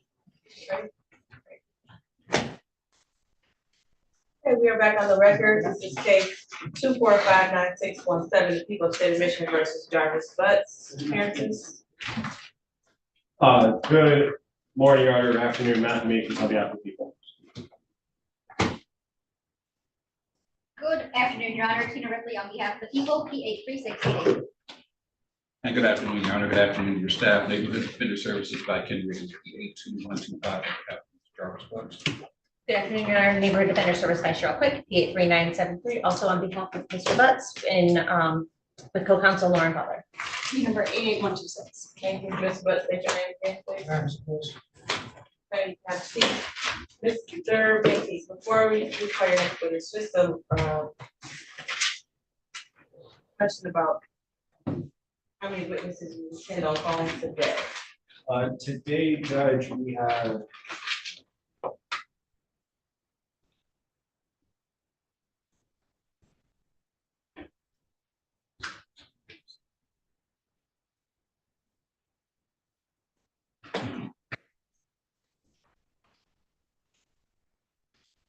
five or six more today. License? At this time, people call Valerie Smith.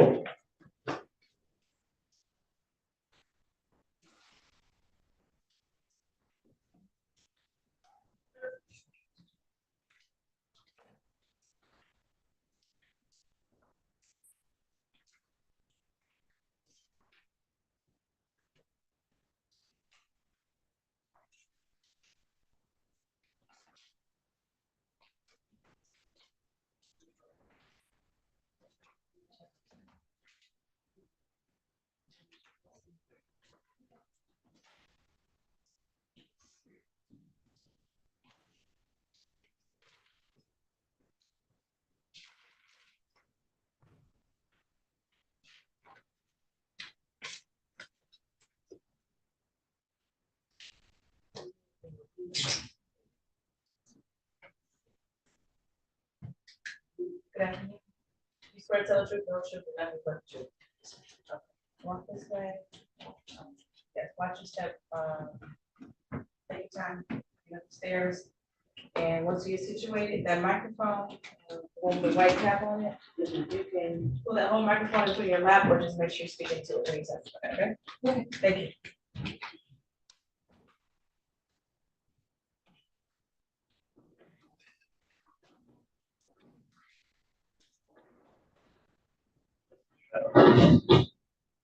May I proceed, Judge? Yes. Could you state your name to the record, ma'am? Valerie, excuse me, Valerie Louise Smith. And Ms. Smith, I want to call your attention back to March 7th of 2024. At that time, in what area did you live? That's where I live currently, on 7 Mile Evergreen area. Okay, and is that near Evergreen and St. Martin's? Yes, Okay, is that in the city of Detroit, Wayne County? yes, sir. And on March 7th, 2024, did you come into contact with the police? Yes. Okay, and what was the reason you came into contact with the Detroit Police Department? I found a young lady's ID And where did you find that? directly across the street from my house. And was it like a driver's license, school ID, or something else? School ID, it looked like.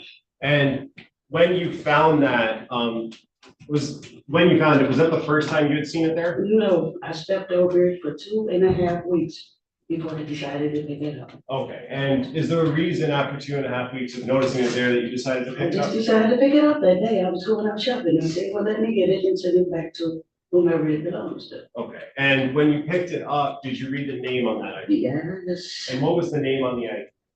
Zanaya Harris. And did that raise any concerns in your mind? It sure did. And what's the reason it raised concerns? I just heard it on the news before it came out. You heard her name? Her name, yes. And when you picked it up, did you have gloves on or anything like that? No, no. And you used your bare hand then? I took my thumb and flipped it. And when I saw the name, I just put my hands on the outside. And what was the reason you just put your hands on the I outside? didn't want it any disturb any of the prints that were on there. And when you picked it up, did you place it in anything? Once I got to the next stop, I was on the bus line. I took it in the gas station and I put it in a lid. Okay, so let's back up for a second. You picked it up and then got onto the bus? Yeah, but I still had it like this. I And, never put my fingerprints anymore. and per the record, the witness indicated by holding her hands about Yes. 3 inches apart, Yes. her fingers. And when you got to the gas station, did you go into the gas station? Yes. And did you tell the people in the gas station about what you found? Yes, sir. I also told the bus driver what I had found. And then after you told the gas station people, what happened next? I asked them to call the police for me. And did they? Yes, And then did the police come to your location? yes. And after the police got there, what happened next? They took me back to the house so I could show them exactly where I found the idea. And did you show them that? Yes, And did you give them the ID as well? yes. I gave it to them when they initially pulled up. And may I approach it? Yes. Approaching with People's Proposed Exhibit 40. Ms. Smith, do you recognize that? Yes, sir. And is that the ID that you found? Yes, sir. I move to admit People's Proposed 40. No objection. It'll be admitted. And permission to publish on the screen. Yes. And Ms. Smith, I don't know if you can see the screen from where you are. That's the picture I just showed you, correct? Yes, sir. And is that the cup or the top of the Just the lid. lid that you Yes, put it sir. in? Is that a yes? Yes, sir. And on the bottom left, it says grade 8, correct? Yes. I have another quick address, thank you. Any cross? Briefly. Good afternoon, Ms. Smith. Hi, how are you? Thank you. You said that you picked up the ID, was it March the 6th? Or I'm sorry, the 7th? Yes. Yes. And you said you had been stepping over it for approximately 2 weeks? 2.5 weeks, I said that. Okay, so that puts you in February When I initially saw when it, you initially yes. saw it, okay.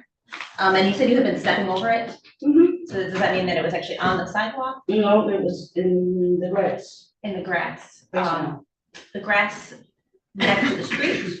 Yes, So there's like an, usually kind of like an easement between like the street and the sidewalk, yes, and there's like a patch of grass there? yes. And is that right in front of the bus stop, or, No, it was a little ways off from the bus stop. okay, from the bus stop, between the bus stop and what other landmark would you say?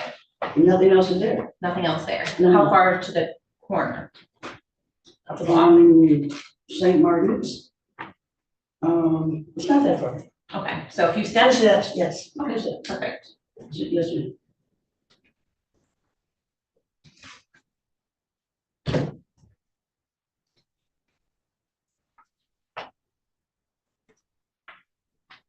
That's all I have. Thank you.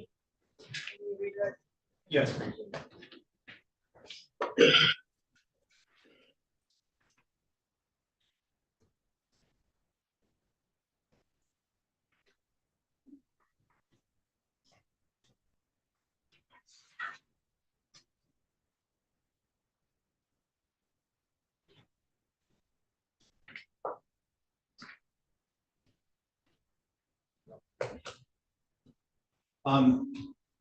Ms. Smith, just a couple of questions for you.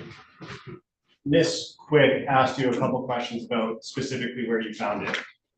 You said it was in a patch of grass next to the sidewalk, Yes, and you said you had been stepping over it for about 2.5 weeks before you gave it to the police department. before I decided to pick it up, yes, sir. The 2.5 weeks that you've been stepping over it at the beginning of that, is that the first time you noticed it? Yes, sir. And it could have been there before those 2.5 weeks, Yes, correct? sir. I think that causes speculation. I don't think it's a yes or no question. Oh, she knows how long it's been there. She can only You testify. stand up to the court for Yes, Your Honor. My objection is how can she testify to how long it could have been there prior? She can only testify to what she knows, and she testified that she knew it's been there for 2.5 weeks. You see it being placed there on the grass? I'm sorry. Did you see it being? No, on the ma'am. grass? No, ma'am. So I'm gonna sustain objection, because she didn't know, but she didn't see it dropped. So the first time you noticed it was 2.5 weeks prior to March 2nd. Yes, sir. And when you talked to the police officers, did you look at a photo, a Google Street View of your location? Yes, sir. And did you indicate on that photo where you found the? Exactly, yes. They took me, excuse me, they took me back to my house, so I could show them exactly what I did.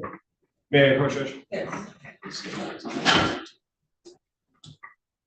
I'm approaching with what's going to be marked as people's proposed 62.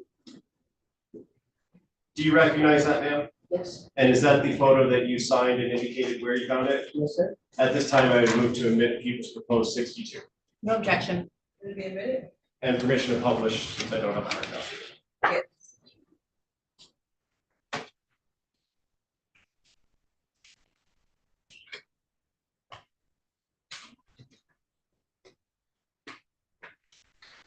And on the screen, is that the photo I just showed you? Yes, sir. Okay, and there's a circle with a line going up on the bottom of the screen there. Is that circle where you indicated you found it? Yes, sir. Another picture, I think.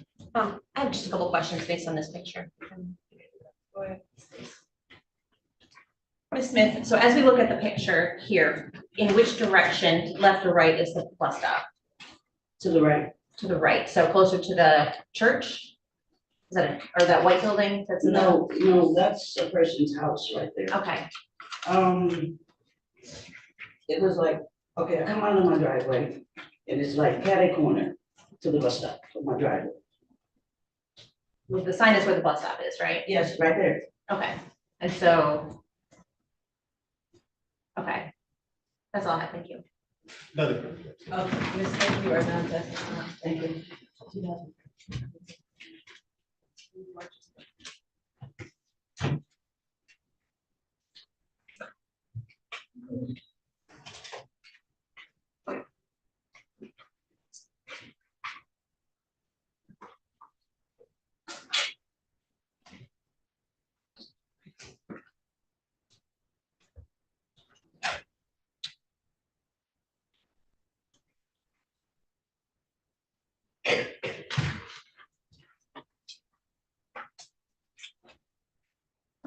Judge, at this time, we would call Detective Jason Mapes.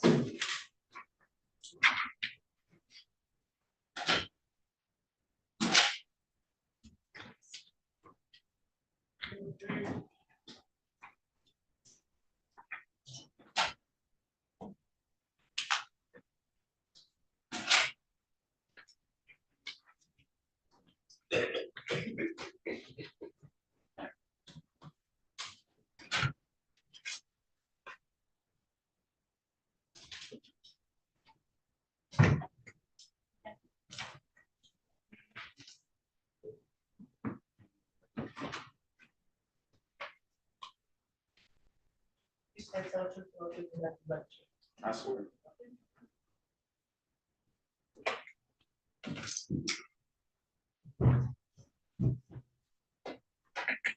Whenever you're ready, Ms. Smith. Thank you. Good afternoon, could you please state your name for the record? Detective Jason Mays, How are you employed? with the City of Detroit Police Department, And how long have you been employed as, in the city of Detroit? a little over 21 years. Is there a specific unit that you're assigned to? Homicide, And I'm gonna take you back to February 15th of 2024. Were you working that day? I was Were you working alone or with a partner? with a partner, Who's your partner?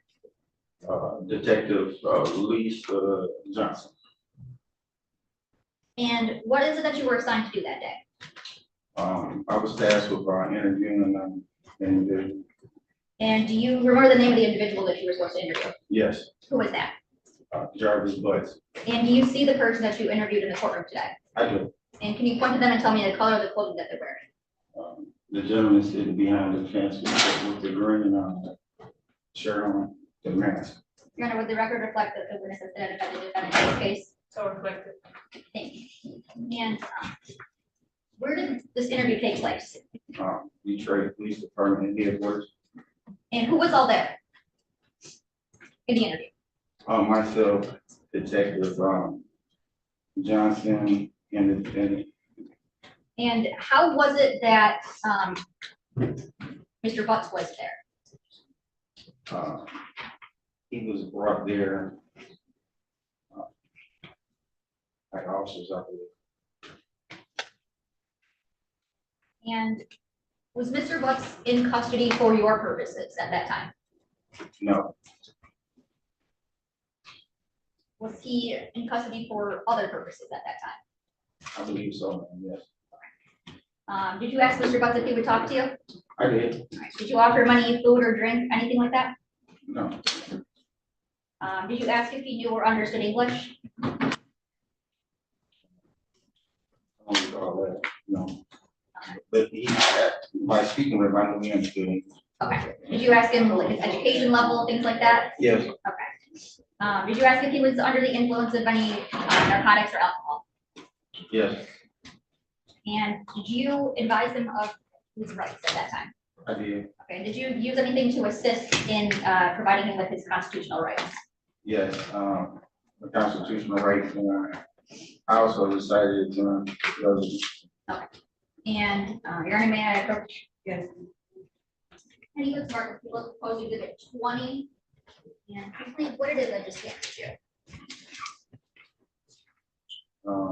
certificate of notification of constitutional rights. And is that a fair and accurate copy of the constitutional rights that you provided Mr. Butts on February 15th, 2024? Yes, ma'am. And move for the admission of people's proposed exhibit 20. No objection. As People's Exhibit 20.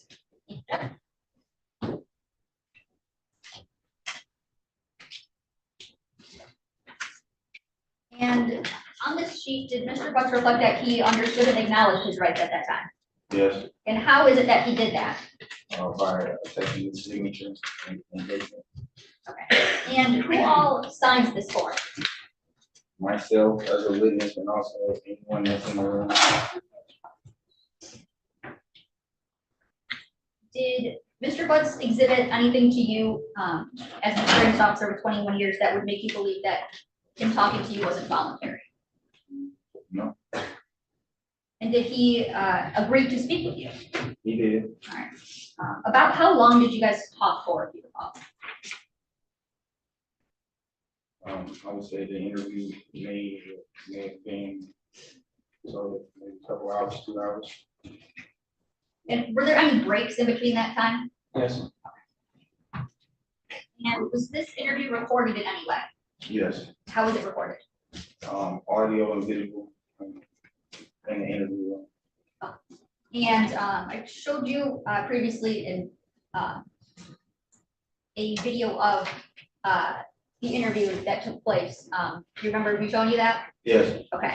And when I showed that to you, was that a fair and accurate depiction of the video interview that you took with Mr. Butts back on February 15th, 2024? yes. And Sharon, I move for the admission of people proposed exhibit 21. No objection. We'll give it as People's Exhibit 21. Thank you, Judge. And yeah, I published, I'm not gonna play the whole video, it's rather lengthy, but there are parts that I did want to play. Okay.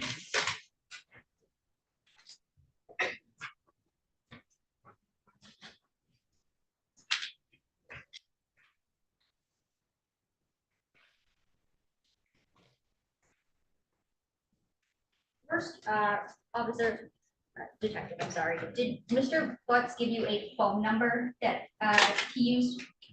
Yes. Okay, and do you recall what phone number it is that he gave you? I would have to review my report, but I believe 313-585, something like that. Okay, when reviewing the report, refresh your memory? It was. Do you have your copy or? Yeah, I never got it. Okay.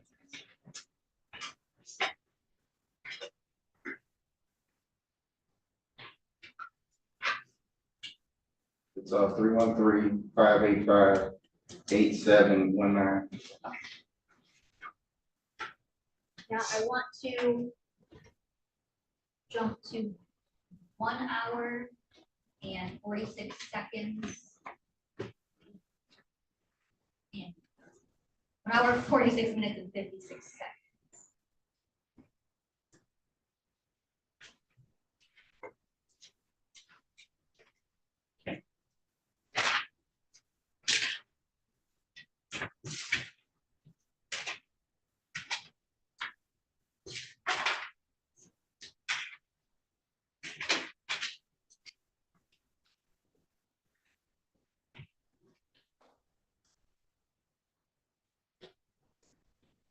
delay at 1 hour, 46 minutes and 38 seconds. Different women you dealing with, right? It's not a lie. Okay. They know about each other. You just living your life, Just- man. Ain't nothing wrong with They that. know My about women know it. You about got it. them together. They know what's I going don't have on. them together, but they know about each other. Okay. Okay. So, the reason I'm asking you that, I wouldn't ask you no questions I wouldn't have the answer to, so I'm Yes, just sir. trying to understand something. So, this right here is a brief synopsis of Zaza's interactions with you and your phone number that you had since 2019. Okay. And so right here on the day that I'm concerned with, you see right here, Don't forget, be there before.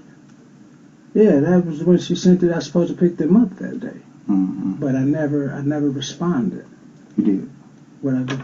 So then the next one, she responded, If you send the message. so I can delete your number. No, I don't. Like I said, they sent me. Hold on. Look, before you explain it, just look at the times. They back to back. Oh yeah. And we in school. She in school. And then right here, she tells you to respond, okay. That's you. That's received. I did receive. So, and you said, okay. Yeah. All right. Okay. So, those, like I said, those are the numbers they were sending me. And pausing at 1 hour, 48 minutes and 7 seconds. I want to go backwards.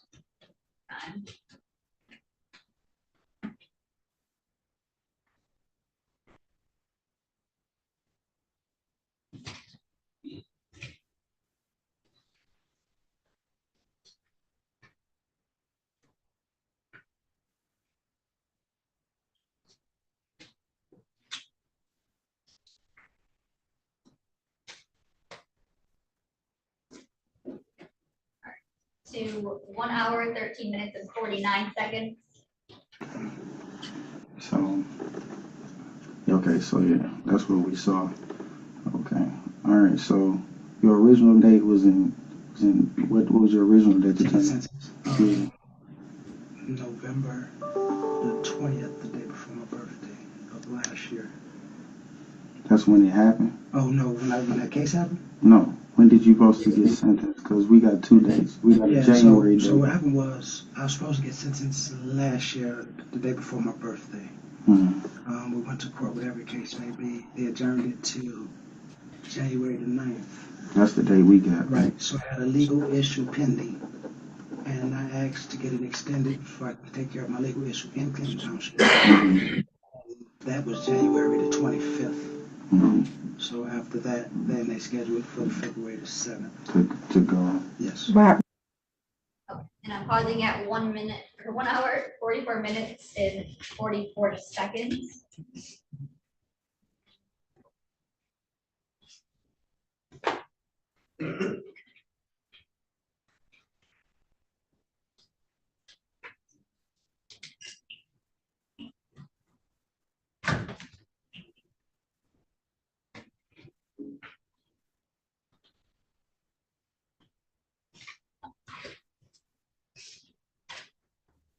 One hour, 15 minutes and 52 seconds.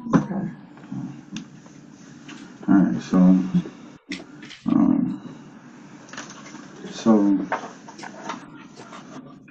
what's your relationship with Zaza, like on the day to day? Like, are y'all have any interactions? Just y'all y'all got a niece uncle relationship? Yeah, we kind of like niece uncle, and I also get her and my daughter from time to time.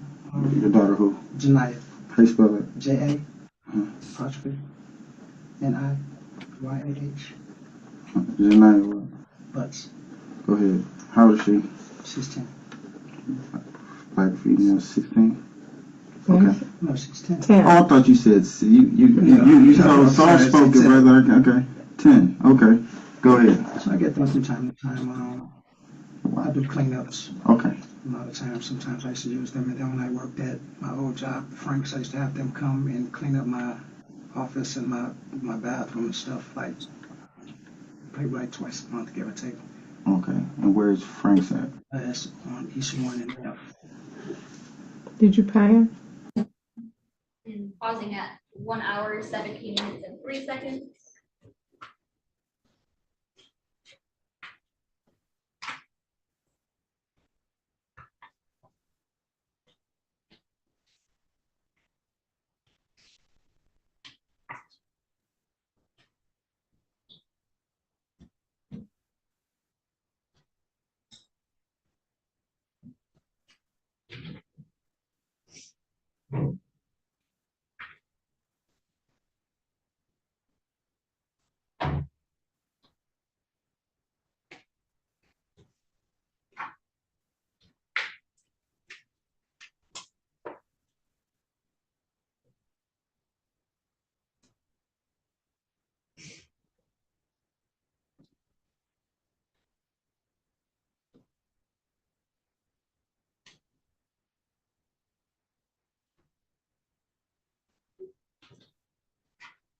And starting at 1 hour, 22 minutes and 1 second. What's your password to your phone?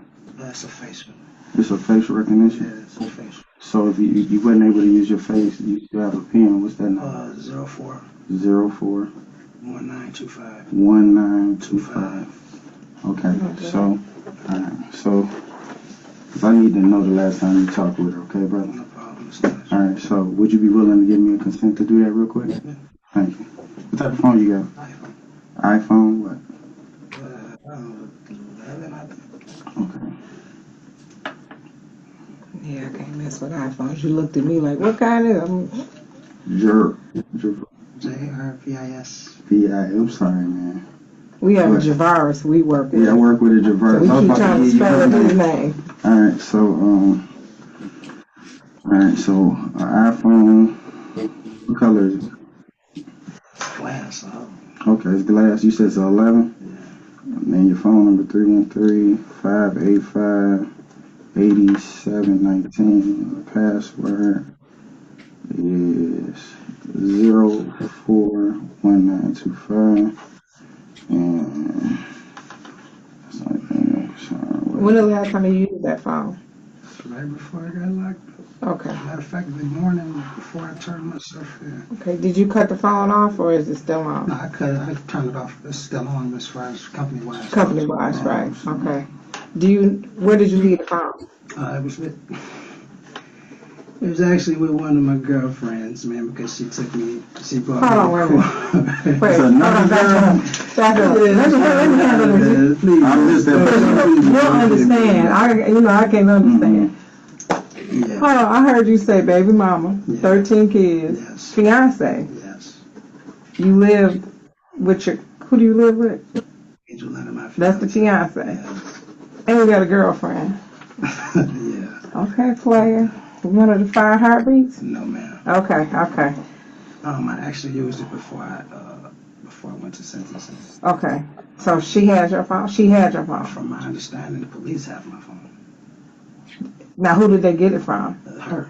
We asking because we don't know this info. From my understanding, they conducted a raid on her house. Okay. Why are they raiding her house? I don't know. That's the same thing. But she had the phone. But the phone was in her possession. Okay. So, And that's where you left it when you got locked In up. my jacket in the car. Okay. Yeah. what type of car? Suburban. What color? Tan. Okay, I'm gonna go check. Is that your car or her car? Hers. Oh, okay. And then pausing at 1 hour, 24 minutes and 50 seconds.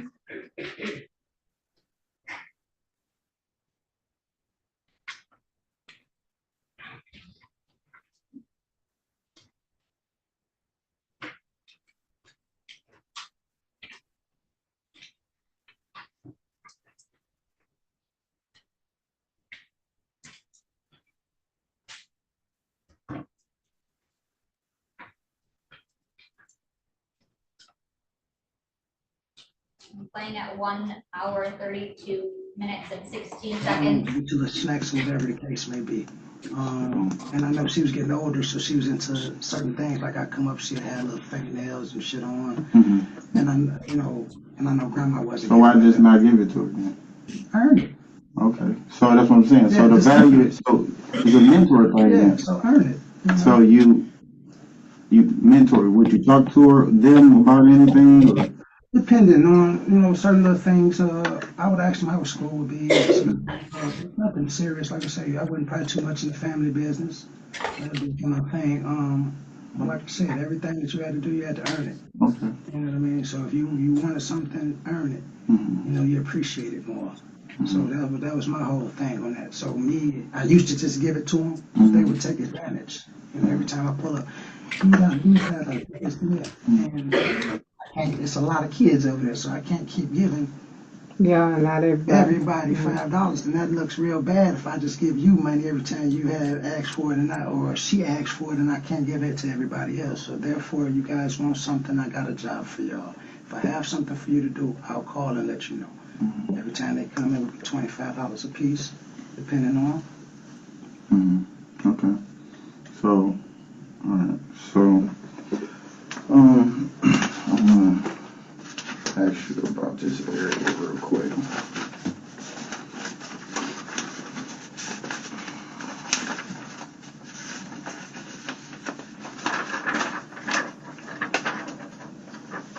Let me see that. Confirm that photo. Make sure we're talking about the same person.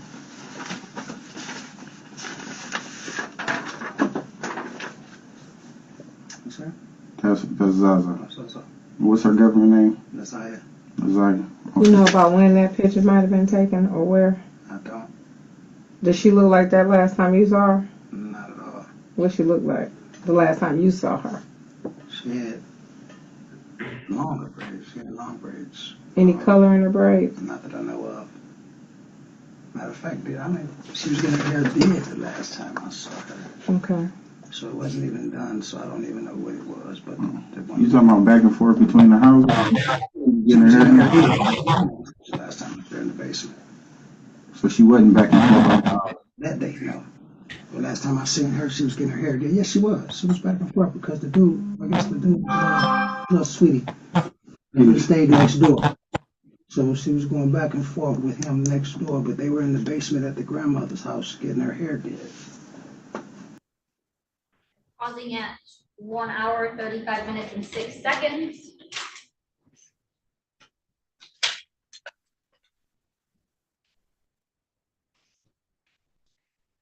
Playing at 1 hour, 44 minutes, 34 seconds. It was right around there.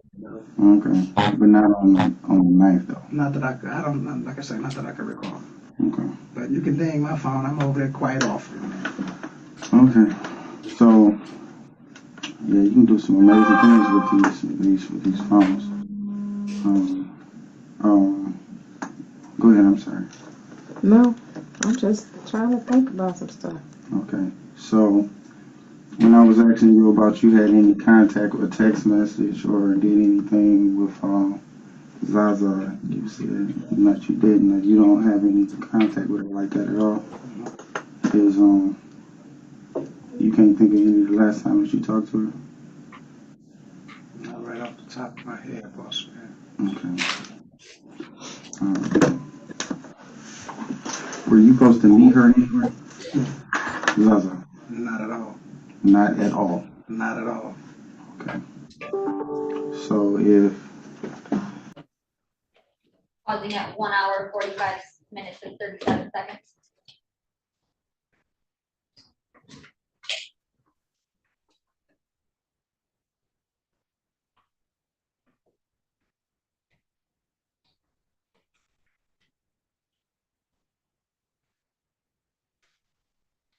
Playing at 1 hour, 15 minutes and 44 seconds. Girls are, these young girls is fast and things like that. So, not accusing you of nothing, but some of the stuff, we can't just... So ping me, I gotta boss. Like I ask you. said, ping me, boss. I can't. So I just do a lot. I do a lot. Mm-hmm. So can you kind of help me out, like what went on this day, or point me in the right direction? What on that day, boss? What you insinuating? I'm not insinuating I'm nothing. about to say, what do you mean? No, I'm not saying anything. What I'm trying to say is what happened here, brother. Like, I can't tell you what happened. Like I say, why would she be texting you that if you wasn't I wasn't meeting, so if you was I was meeting, supposed to meet them at the house. it's okay to meet her. Right, because I'm that's saying what- them, who, her and my daughter. So that's I'm one. supposed to pick them up at that house, at their grandmother's house on Bedford. Like I Okay. say, from time to time, I had jobs for them, and I did tell them the day. Let me see, because the location she didn't put at my grandma's house. Yeah, on they're supposed to Bedford. been at, because they got out of school at whatever time. I was waiting on my daughter to get out of school. Mm-hmm. I don't pick one up without the other. Bottom line, I don't pick one up without the other. So it wasn't Pausing at 1 hour, 51 minutes and 54 seconds.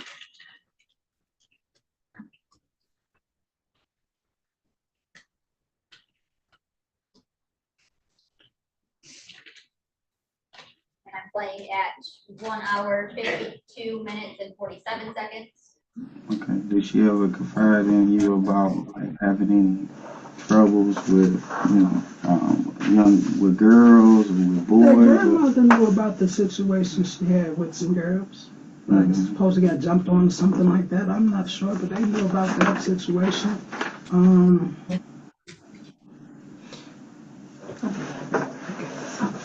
Yeah, they knew about all that, boss. I'm sitting up here, man, I'm giving you consent to everything that I got. so why would she tell you to why would she have to delete your number from her phone? She wasn't talking about my number. She wasn't. She was talking about the number that she called me from. Like I said, they call from different numbers. The auntie, No, this text now shit. So right. So delete my number. No. So I can delete your number. So I can delete. And I don't know why she would say my number, bro. Because anything that we do, like I said, it's always like that. And when they call me from text now numbers and all that bullshit, so I'm assuming she was sneaking when she said that. Like I said, I don't have no reason to hide nothing, boss. My phone is what it is. Everything is in my phone. Y'all have possession of my phone. Take a look at it. Go through it. So I don't know what that's about. I don't know why would she say delete my number. So you saying that you didn't meet up, right? I promise to Jesus I didn't meet up with that young lady. Promise to Jesus. Yes, I promise to God I didn't meet up with that. We never got, like I said, when she sent me that text message, I was supposed to pick them up. We never got a chance to anything because Who you know in your time? Is that who I know at Ipsy? We were doing a job in Ipsy, honey. On the 9th? The 9th, yeah, we were doing a job, mobile job. I don't know who the lady is. Pausing at 1 hour, 54 minutes and 42 seconds.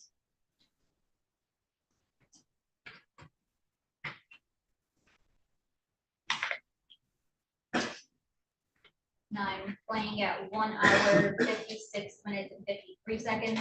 She knew that she was supposed to be calling me. Did you tell the mother or anybody that she had just listen? I told my child's mother that that she had texted me. That day? Yes. To meet you? Yeah, no. I told her that she had texted me and I asked what number was this. She was like, I don't know. I gave her the number. She said she didn't know what number that was. So you see that y'all had correspondence the day before, on the 8th? Yeah, from the same number. What does it say? Yeah. So it said, what are you doing? Right, that's you. That was me saying what I'm doing? Yeah, she's saying that she asking you was at work and you responded, what you doing? Yeah, what are you doing? So y'all have back and forth conversation. Not like that, boss. Like, man, like I said, they call me when I have jobs, and I told you when I have jobs. But I guess the way at the beginning of this, and again, I'm just trying to understand, bro. Right. So I can try to catch no, you wait a minute. Listen, brother. Again, at the beginning of the conversation, I asked, did you ever speak with her on the phone or text message? And you said that you either speak with the grandmother or you speak with your child's mother. Or they call me and ask me and harass me, and I call the grandmother and let them know that they did that. But here, we having back and forth conversations one-on-one. Okay, what is the conversation, boss? Okay, this is. And I'm pausing at 1 hour, 58 minutes and 24 seconds. In fact, it's fair to say that these were just clips of this interview. Correct. And your conversation with Mr. Butts continued on into other kind of topics too. Correct. Okay. Did Mr. Butts say the last time that he saw Nizaya before she went missing? Yes, he stated to me that he had last seen her at the end of December or early January, sometime at the grandmother's house. Okay. And did he say anything about knowing where Nizaya's bus stop was? Yes, Okay, what did he say about that? he said that the bus stop was at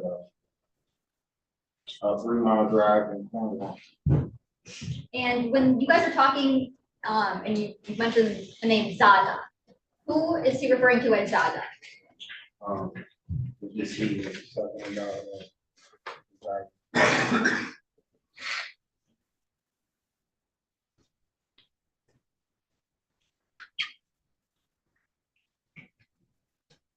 And you were showing Mr. Buck some text messages. What were the messages that you were showing him? Where were they from? from cell phone that were from I got that information from the officer in charge of the case. I don't know exactly where it was extracted from. I would have to review the document. Okay. Were they from like a cell phone provider? Were they from an app, something like that? I believe they were from the app. Okay.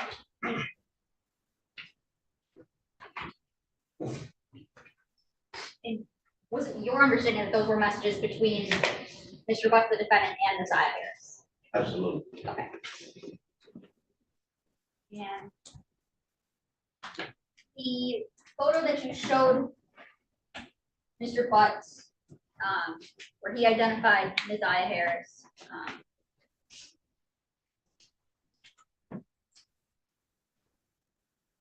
I want to show you people's, it's already been exhibit 12. Now may I approach? Yes. Is this similar to the photo that you showed Mr. Butts in your interview? Yes. What's the only difference? If there is any. It appears to be the same. I feel like my picture was zoomed in a little bit. Okay, so just a smaller version. Was yours in color also? Yes. Okay, all right. And is this the one where he identified as designers? Yes.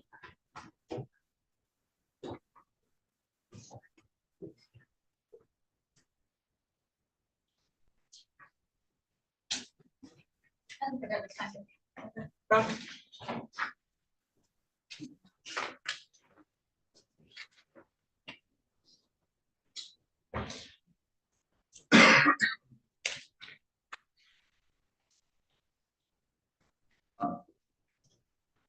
Good afternoon, Secretary. Good afternoon. So, let me ask you, first of all, your role in this case, were you primarily just interviewed Mr. Butts, or were you involved in the greater investigation? Mainly for the interview. I assisted on the search. Okay. So you interviewed Mr. Butts on February 15th, correct? Yes. Okay. He was already in custody, correct? Yes. And where did this interview take place? Detroit Police Headquarters. Okay. Did you take to transport him, or was he already there with you? He was already there. Okay. So you don't know what conversation was had with him prior to getting there, correct? Okay.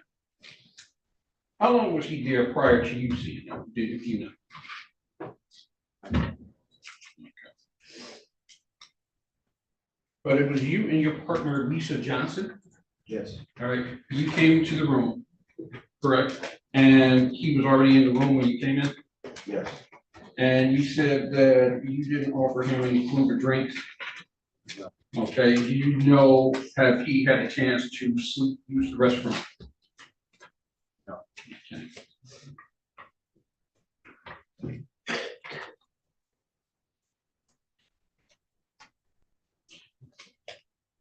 So you begin the interview with the reading of his constitutional rights.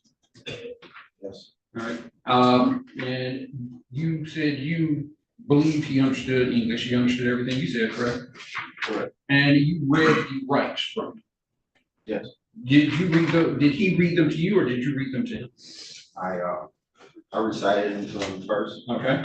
And then I asked him to go over it and read it. So, Okay, you didn't have him read them out loud? I can't recall. I can't recall. No. All right, and he initialed behind each one of those, right? Yes.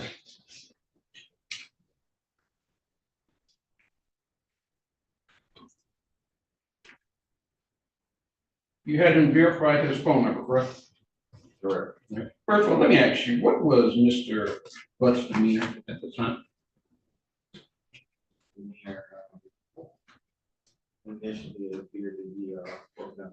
Okay, so he appeared to answer all your questions, right? Yes. Didn't hesitate in answering any of your questions, didn't he? No. All right, and it was a conversation between the two of you, right? Yes. You said this interview took place over 2 hours and 15 minutes, is that what I have? I believe it was about a couple hours or so. Okay.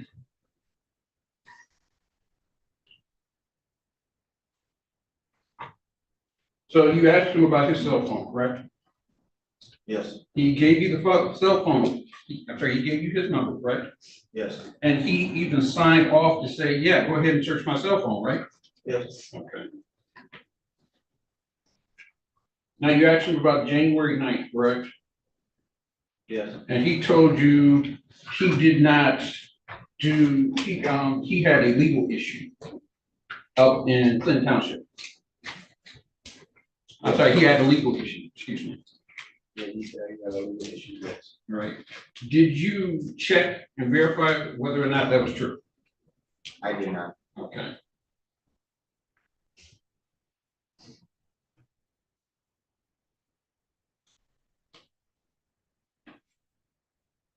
And you asked him about Desire coming to his shop, correct? I'm sorry, you asked him about his interaction with Desire, correct? Yes. And he told you that she would come to his shop from time to time, correct?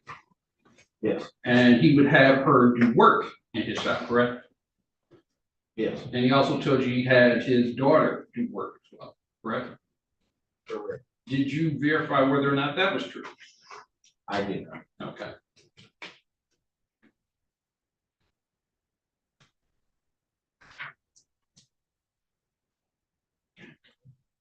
You asked him about a bus stop, correct? Correct. And he said, he told you where this bus stop was, correct? Correct. And did you find out how he knew where this bus stop was? I did not. I'm sorry? I did not.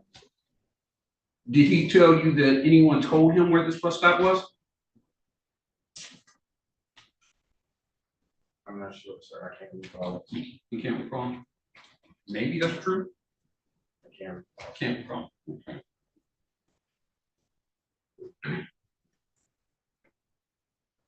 Just one moment.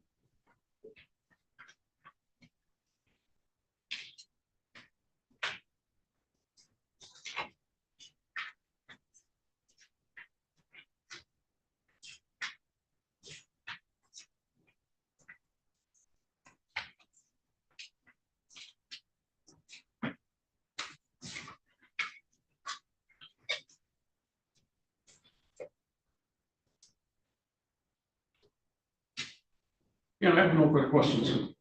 Can you redirect? I'm Reg.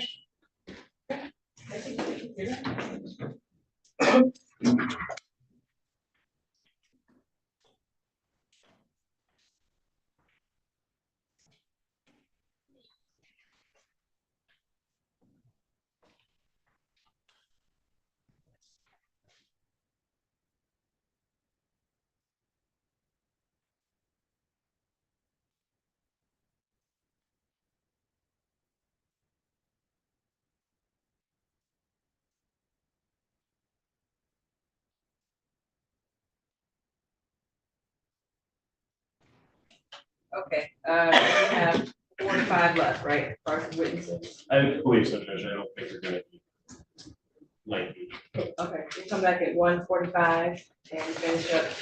the rest of the witness. Thank you. Thank you.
Okay, we are on the record. This is case 2459617. People of State of Michigan versus Jarvis. But we are back to continue from a lunch break. Before we begin testimony with the next witness, I'm just indicating on the record as discussed in sidebar with all counsel that I will not be live streaming based off of it being a minor who will be testifying. And also that includes the media, no recording of audio either. And with that,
Your Honor, can we have a 5-minute break?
And what kind of education do you have for your job?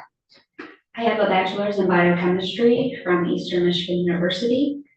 I also have training with the National Forensic Science Technology Center and the Michigan State Police. That was approximately 1 year of testing in biology, forensic biology and DNA analysis.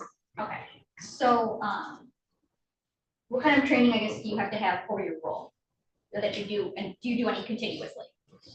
Yes, so I had approximately 1 year of training with, I previously mentioned, as well as continuous education, which includes at least 8 hours in DNA specific training, as well as up-to-date journal articles and current technology. And do you have any certifications or any necessary licenses for this job? No, we don't. Okay. And have you testified as an expert before? Yes, I have. Where at? Washtenaw County, Wayne County, St. Clair, Oakland County, federal. And which approximate how many times have you testified as an expert? Oh, 40. And what is it that you testified as an expert in? On DNA analysis. Your Honor, move to certify Erica Anderson as an expert in DNA analysis. No objection. Thanks. Thank you, Judge. I want to talk about this case specifically, and when I say this case, I'm referring to lab number MD 24-691. Did you author reports as it relates to that case number? Yes, I did. Okay. And what record numbers did you author? Record 4, 6, 8.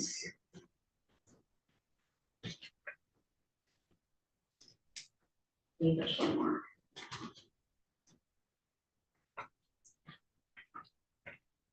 Oh, and 5, sorry. Okay. So 4, 5, 6, and 8. Correct. Okay. And Your Honor, may I approach? Planning to mark the people's proposed exhibits 22, 23, 24, and 25.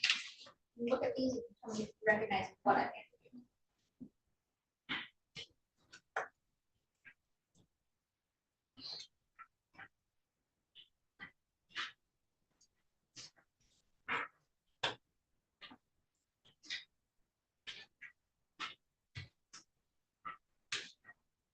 These are the reports I authored. And this exhibit 23, is this a fair and accurate copy of the report you authored as it relates to record number 5? Yes, it is. I move for the admission of People's 23. No objection. People's 23. Sorry, not People's 22. In proposed exhibit 22, is this a fair and accurate depiction of the report that you authored in record number 4? Yes, it is. For the admission of People's 22. No objection. Thank you. And in proposed People's 24, is this a fair and accurate depiction of the report you authored as it relates to record number 6? Yes, it is. Move for the admission of People's 24. No objection. And 25, is this a fair and accurate depiction of the report you authored as it relates to record number 8? Yes, it is. And move to admit People's 25. No objection. Okay.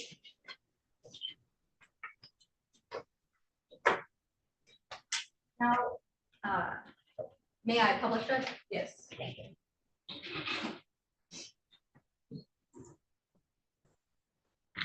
Introduction.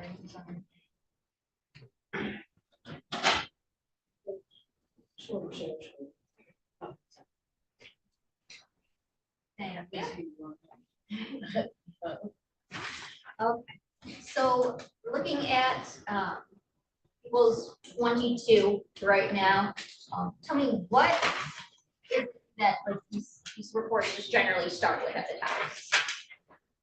The information that is submitted by the agency with the evidence, which is their agency number, as well as the investigating officer.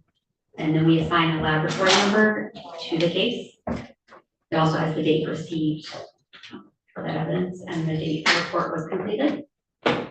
And who comes up with the nature of offense? Do you list that? Does the police list that? The agency, Okay. And what about the victims and suspects? Who lists those? they also list those on the paperwork when they submit the evidence. Okay. So in record number 4, what did you do in record number 4?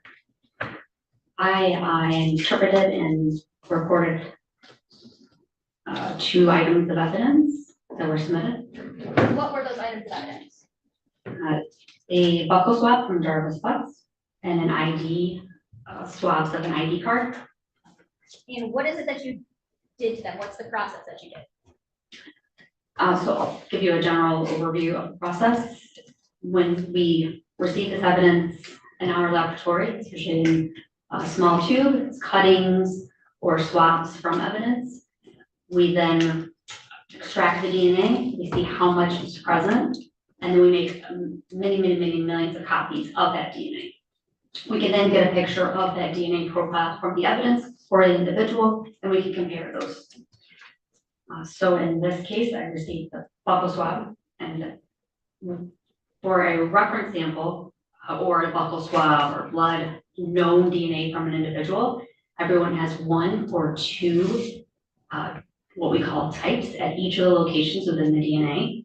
So when I see 1 or 2 at one of these locations, I know that's only 1 person. If I'm seeing 3 or 4, 2 people in that sample. So for a reference sample, blood or buccal swab from the inside of someone's cheek, there would only be 1 individual present, because that's directly from that individual. Okay. And what you do, your process doesn't change or alter the DNA in any way, does it? No, everyone has their own unique DNA profile. It is specific only to that person unless they have an identical twin. Every cell in your body has the same DNA profile that is unique to that individual. So in record number 4, you came up with some interpretation. What does that mean? So when I look at the kind of the picture of that DNA profile, I'll interpret how many people are there and then make comparisons to any known samples and the evidence. Okay. So in interpretation number 1, you obtained a profile from the Jarvis Butts buccal swab. Yes, I did. Okay, and that was sufficient for comparison purposes. Correct. What does it mean to be sufficient for comparison purposes? So DNA must be above a certain threshold for evidence or references. And in this case, that DNA profile was all above that threshold, and it can then be compared to evidence. Okay, and the interpretation number 2, you obtained a DNA profile from ID card swabs that was insufficient for comparison purposes. Correct. The amount of DNA there was just too low and did not make it above that threshold, so I couldn't do anything with it or compare it to anything. Okay. So you can say there's DNA there, but you can't compare it to anything. Correct. Okay. And that was the entire substance of record number 4. Is that fair? Correct. Okay. In record number 5, what evidence did you analyze in record number 5? I received earbuds that were submitted as a possible alternate known. Fabric mattress pad cover cuttings. Plastic mattress cover piece. And these earbuds, alternate known. What does it mean? What does alternate known mean? When there isn't a known sample from an individual, occasionally they can bring in, an agency could bring in an alternate known. Usually this would be a toothbrush or, something that you knew belonged to them, a comb or something along those lines. And then we could use that as an alternate known for that individual as their known sample. Okay, so as opposed to there's a straight buccal swab from them or a hair strand from them. Generally, buccal swabs or blood samples are used as references for known samples. And in this case, do you know what alternate known you received? With the alternate reference known possibly for the victim in the case. Okay. What an alternate known, could that also be like a blood cards from the first? Yes, that there are blood spot cards taken at birth that can be obtained from hospitals to use as known samples. Okay, so it'd be a known sample. Correct. Okay.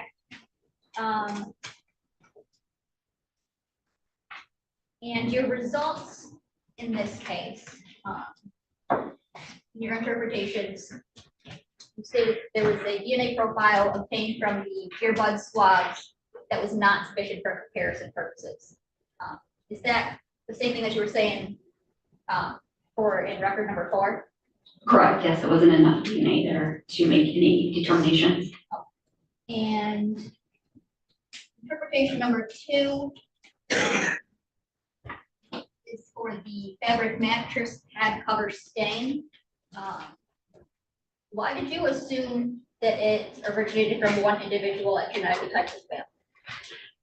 So when I looked at that DNA profile from that mattress pad cover, there was only 1 or 2 types, these location, which tells me that's only one person in the sample.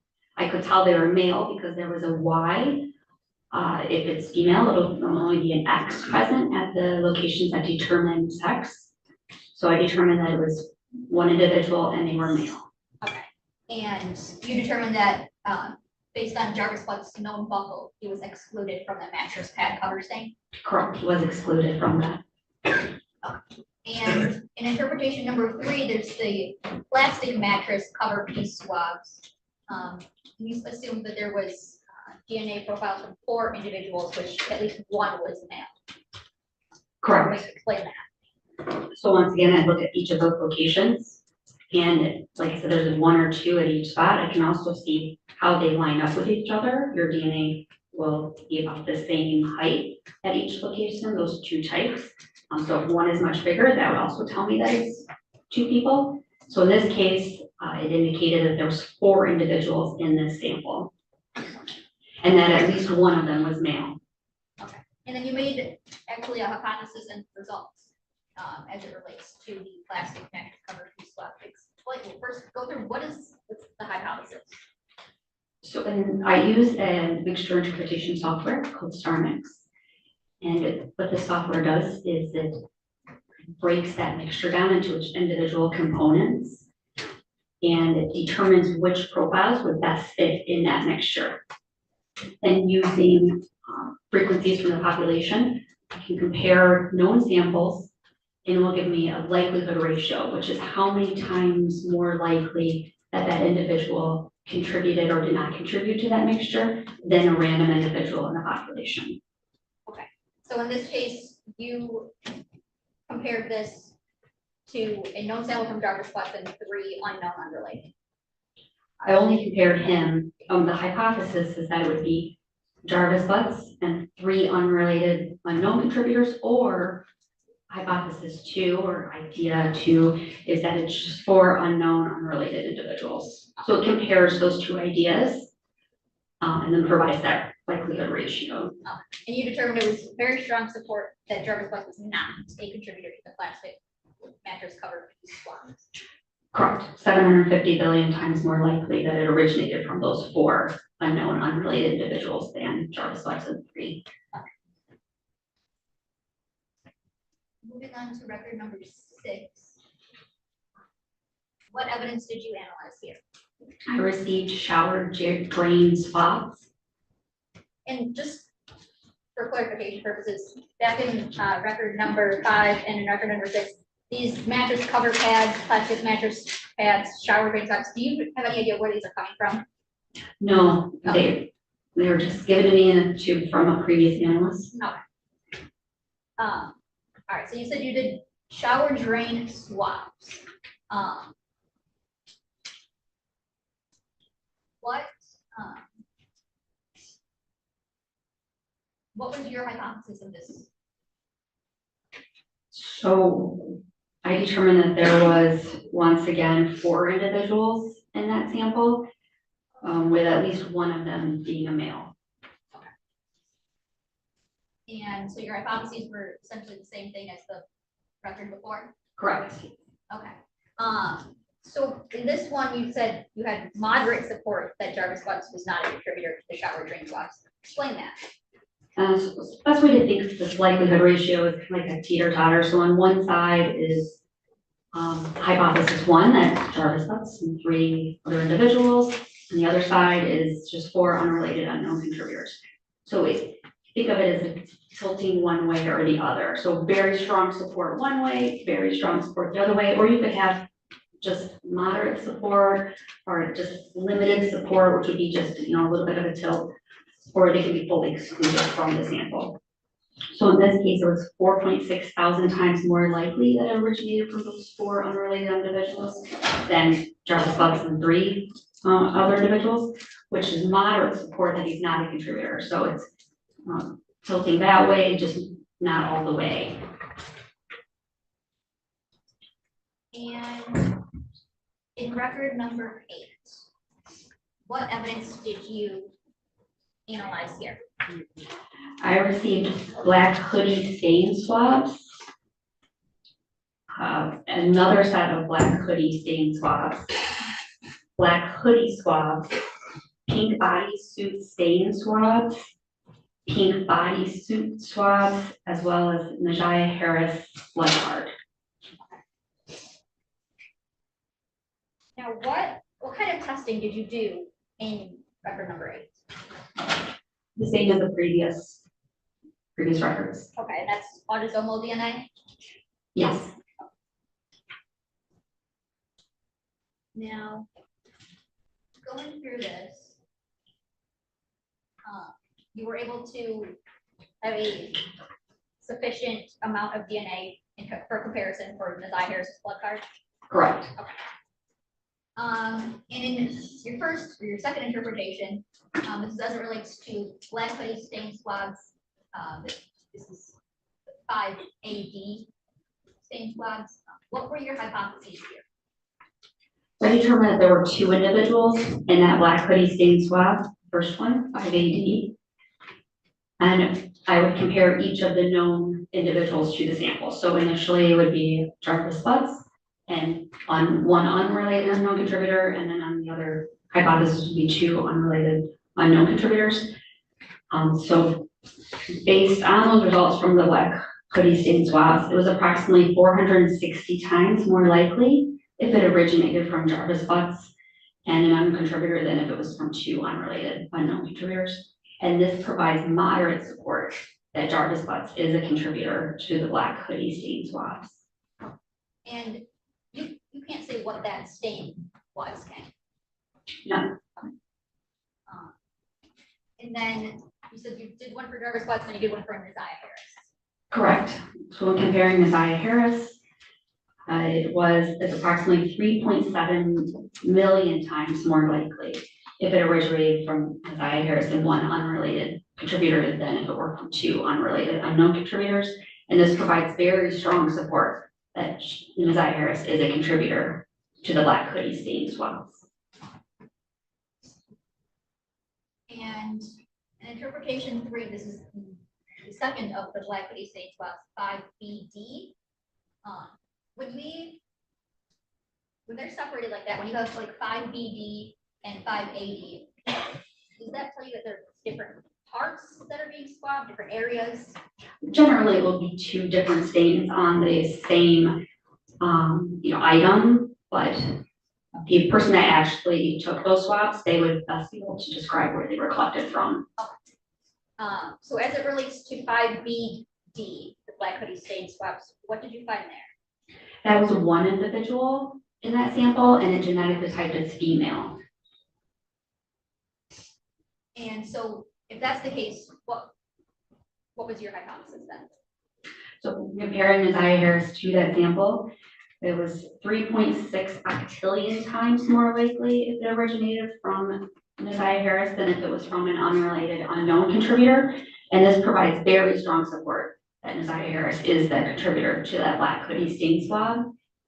And then I compare Jarvis Butts as well, and he's excluded from it to his single source samples. Okay. And would that be because you found that it was only from 1 individual genetically typed as female? Correct, yeah. When comparing him, he was excluded.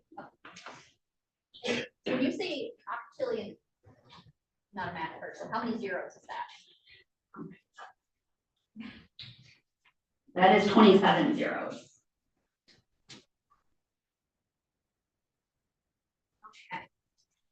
And in interpretation number 4, we have just black hoodie swabs in, that's 5CD. And you had two analyses here. One with Jarvis and one with Zaya.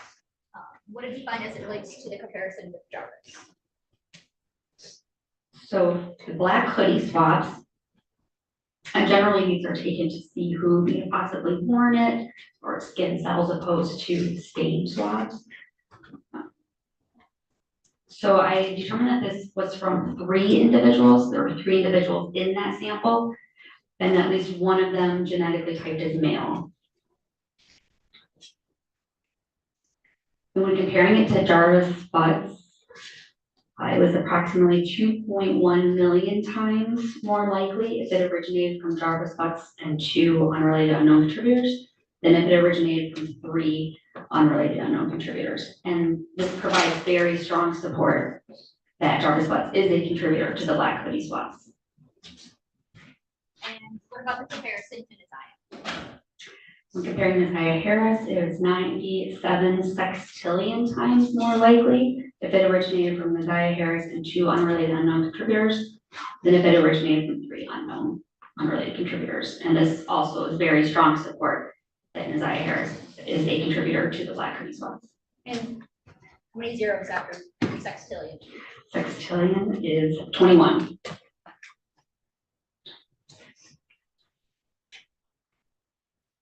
And just for reference, anything over 1 million is considered very strong support. And next interpretation is to the pink bodysuits that was. And you performed this assuming there was 2 individuals. What was your comparison as it relates to Jarvis butts? Comparing to Jarvis butts, it was 6.3 times more likely if it originated from Jarvis butts and 1 unrelated unknown contributor than if it originated from 2 unrelated unknown contributors. And this provides limited support that Jarvis butts is a contributor to the pink bodysuit stain swabs. And as it relates to Nizaya Harris? It is approximately 60 septillion times more likely if it originates from Nizaya Harris and 1 unrelated unknown contributor than if it originated from 2 unrelated unknown contributors. And this provides very strong support that Nizaya Harris is a contributor to the pink bodysuit stain. How many zeros in septillion? Septillion is 24.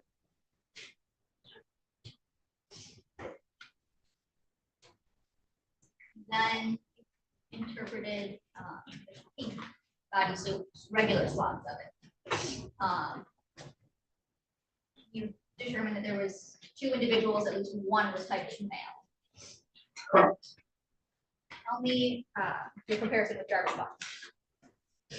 It was 24 trillion times more likely if it originated from 2 unrelated unknown contributors than if it originated from Jarvis butts and 2 and 1 unrelated unknown contributor.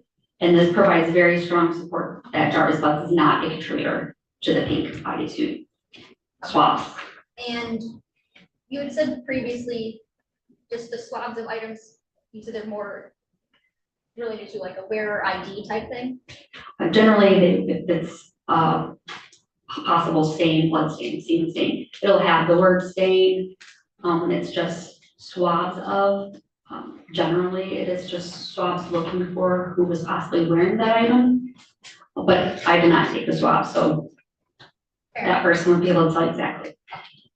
And for the comparison with Nizaya Harris, what did you find there? It was 150 sextillion times more likely if it originated from Nizaya Harris and 1 unrelated unknown contributor than if it was originated from 2 unrelated unknown contributors, which is very strong support that Nizaya Harris is a contributor to the pink bodysuit swabs. I think we said previously that was 21 zeros. Sextillion, yes. And what were your findings as it relates to interpretation number 7 of the fabric mattress pad stain So in the earlier report, we did not have a known sample from Ms. Ida Harris, so I went back and compared her to those previously submitted evidence samples, one of which was the fabric mattress pad cover stain, which she was excluded as a contributor to that stain. Also to the plastic mattress cover piece swabs, which if you'll remember, that was 4 individuals. When comparing her, it was 430 million times more likely if it originated from 4 unrelated unknown contributors than if it originated from Neziah Harris and 3 unrelated unknown contributors. And this was very strong support that Neziah Harris is not a contributor to that plastic mattress cover piece swabs. The final was the shower drain swabs. That was also 4 individuals. And that was 13,000 times more likely if it originated from 4 unrelated unknown contributors than if it originated from Neziah Harris and 3 contributors. And that was strong support that Neziah Harris is not a contributor to those shower drain swabs. Yeah.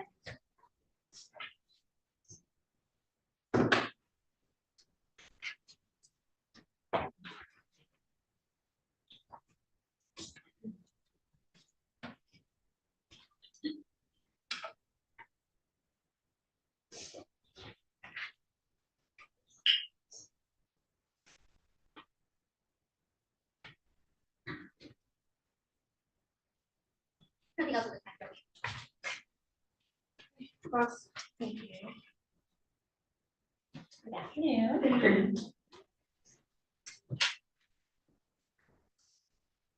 So when you received the swabs, you said in separate tubes, each swab or cutting, whatever you would be testing, it comes in a separate tube. Correct. And it's all labeled with a number that corresponds with the file that you're working on. Is that correct? Correct. Each one has its own ID. Yes. Okay. And what other communication do you receive with those swabs?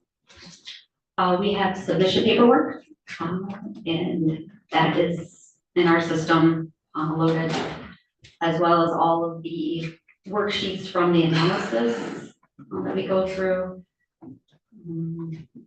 There's chain of custody. I mean, all this is within our system, but we only receive that initial information when we submit it. That paperwork. Occasionally we'll have a police report or something, but in this case, I didn't see one. You didn't have one in this case? I did not have one in my case file. Did you have any communication with Sergeant Shannon Jones before you did the testing? No, I didn't. Okay. Did you know, was there a name associated with this file that you knew of before you did the testing?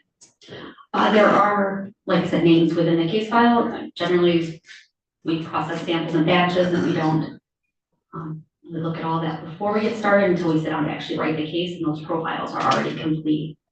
Okay, and I'm gonna try to get some information from you just on how that process works, because I have a limited understanding of DNA, so correct me when I mess up. But as I understand it, when you're running these samples, essentially you come up with, ultimately for interpretation, kind of a line that shows peaks, and that is, those are the things that you're comparing. Is that fair to say?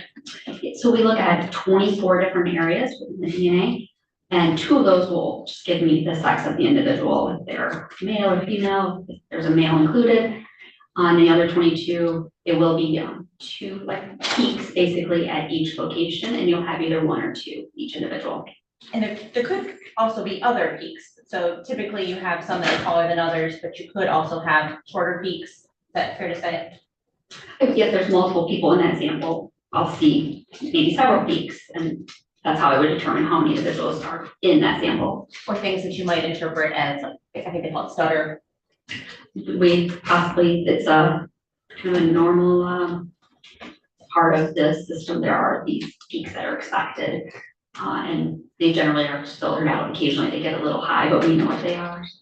And I was gonna say, so then when you see this chart, is that part of your interpretation to kind of exclude that as something of significance?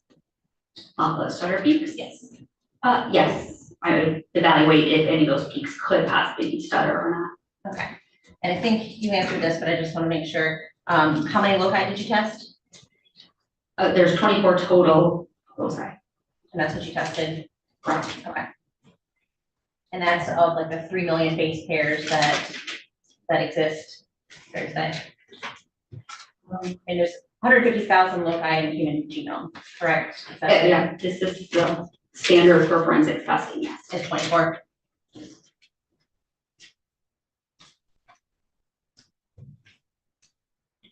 And so I think you indicated in almost all the things that you tested, they were mixed samples, except for the two initial, the buccal swab and the ID card. Is that fair to say? More than one contributor? Yes, except for the mattress stain swabs, I believe was a single contributor. Otherwise, yes, Okay. more than one individual.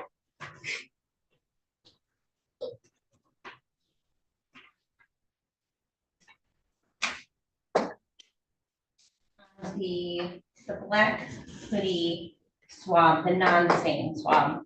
I think your report indicates, or your testimony was that there were 3 contributors. Is that correct? So just wanted to kind of double check to be sure. First, yep. Are you going to refer to your report too? Yeah, it's my report. So the second, the 5BD, Yes. 5BD was only one individual female. I'm sorry, I guess I'm looking at.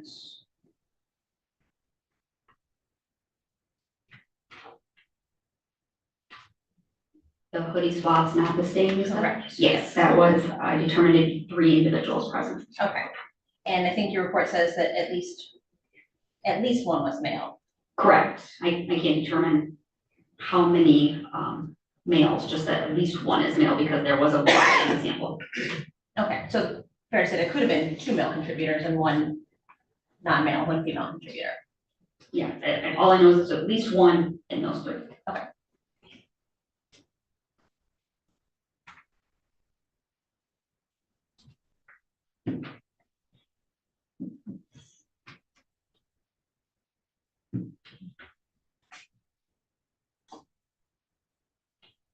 Now, is it the program that determines the statistical number, the probability, or how is that determined? I determine how many individuals are in the sample, and then the software determines that likelihood ratio. Okay.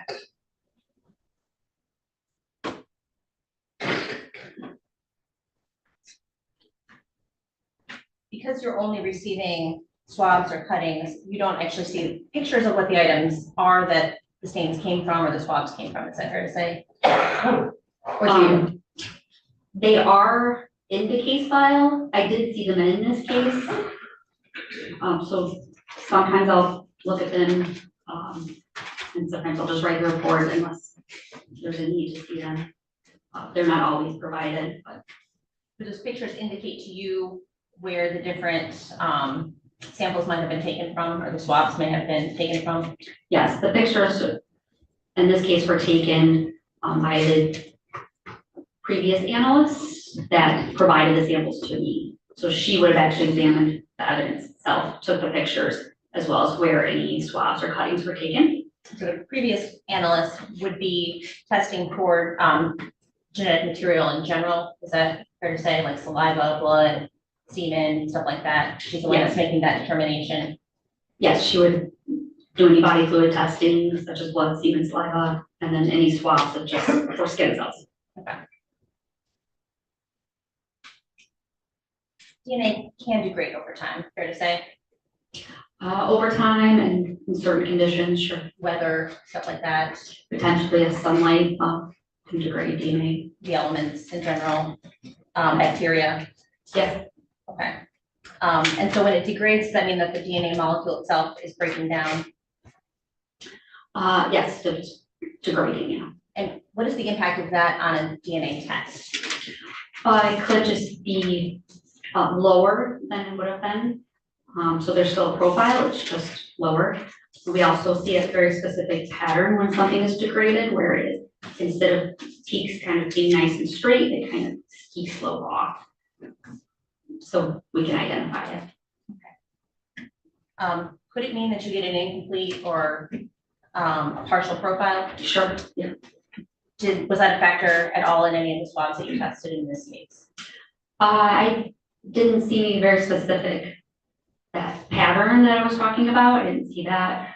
Some of the samples are lower, so they may have been, possibly, if they were in the elements, degraded or diluted.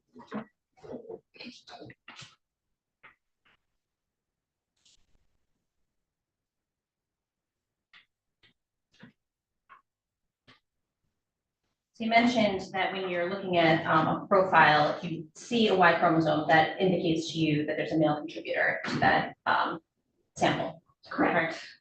And trying to say this in the least amount of words possible. And so if you have a mixed sample, you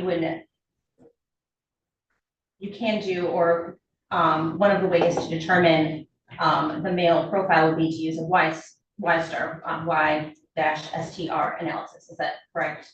Yes, we do offer testing that specifically looks at only that Y chromosome in our lab, and I don't perform that testing personally. Somebody else would perform that? Yeah, so when we need it, they will perform it, yes. And what would indicate, or what would determine when that would be needed? Generally, it's in samples where it's a mixture usually from a female, like say a body swap, and there's so much of her DNA, it's overwhelming the small amount of male DNA present. So they can do this testing to only look at that Y chromosome so that that large amount of female DNA kind of isn't in the way. And so this would be done for something like skin cells or saliva or some DNA, some genetic material that's not specific to males. Is that correct? Like you wouldn't need to do that kind of test on semen or something that's only like to come from a It's male. any sample where there's just an a large amount of female DNA, but a very small amount of male DNA is generally when we use the testing. Okay. Would you use it if there were multiple suspected male contributors? I don't want to speak to that stuff, like when we would use it, since I don't do it. Okay. Would it be, is it possible to use that, or would that be helpful in general? I have no idea. Okay, you're not familiar with? No, I mean, I have the basic understanding, but since I don't actually perform it and I'm not trained in it, I don't want to speak to it. Okay. Is it the Y chromosome DNA, is that passed down to male offspring? But the male profile, so you're talking about the YSTR profile, it would be the same? Correct. Yes. Okay, from a father to a son. Correct. Okay. And that's the Y-STR DNA, right? The Yes. Y short tandem repeat. Correct, yes.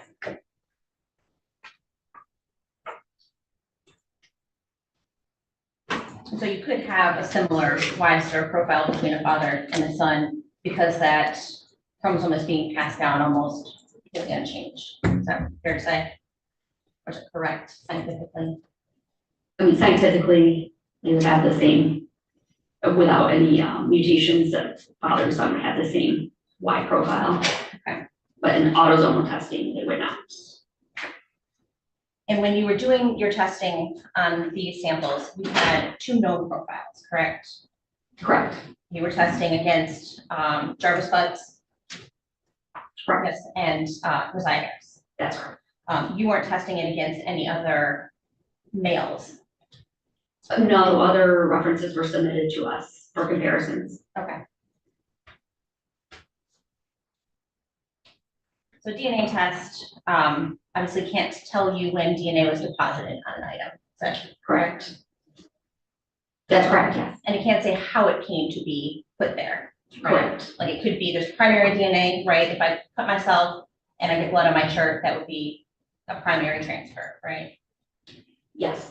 If I then touch something and get blood on that, then the blood that's on the, say it's on my paper, the blood that's on the paper then would be a secondary transfer. Yeah, like from your shirt? Yes. Correct. Or say if I hand my pen to Mr. Riggins here, and then he hands it to somebody else, that would be a third. Is that correct? It's the transfer of the DNA. So I touch this primary, then you come and touch it, my DNA's on it, that would be secondary. and tertiary would be, then that DNA moves again. Of course, each time DNA is transferred, it's lower and lower, generally. Okay. And so then if Mr. Riggins walks away with my pen and leaves it in another room and somebody picks up that pen and uses it, in theory, they could be tested and have my DNA on them, correct? Possibly. Even if we were never in the same room together. Correct. Okay.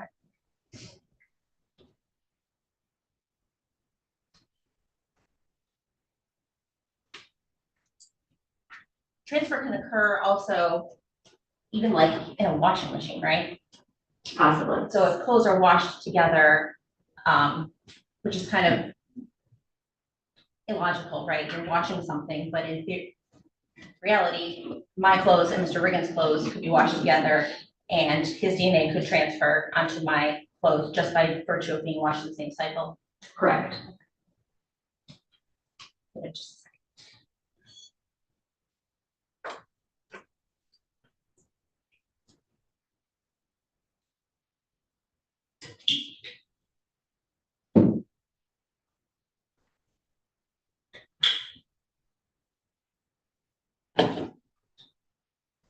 I don't have anything else, thank you.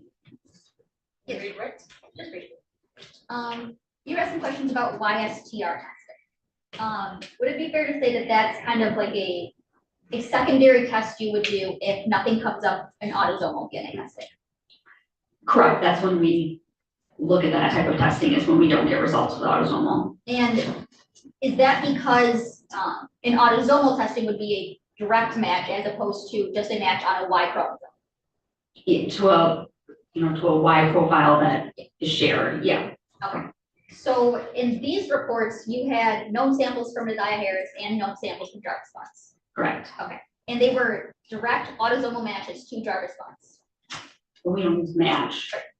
We would compare them directly. Yes. They were direct comparisons to Jarvis Bunce DNA. Correct. Okay. And so I believe, as you said, he would share Y DNA with his biologically related male children.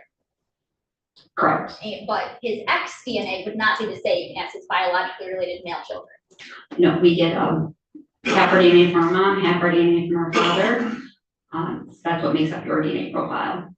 So if he has a male son,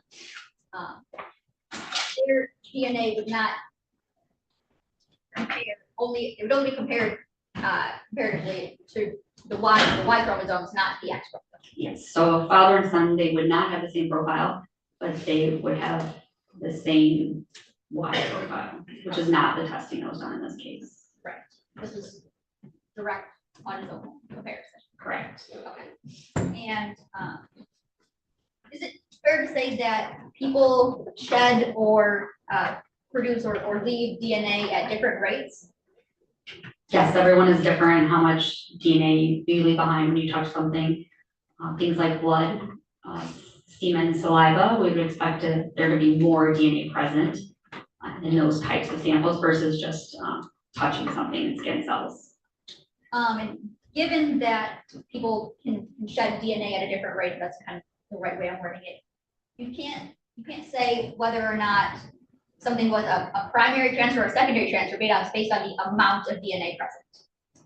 No, I can't say at all how it got there or even if it's a body fluid. I mean, I don't do any body fluid testing, so I can only say what the DNA is and not where it came from or the type of possible fluids.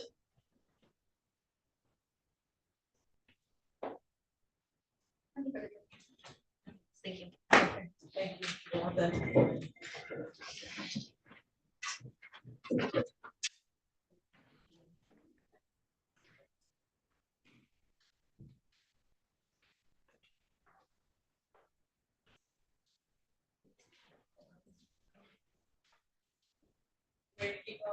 Yeah, Judge, if we could do one more.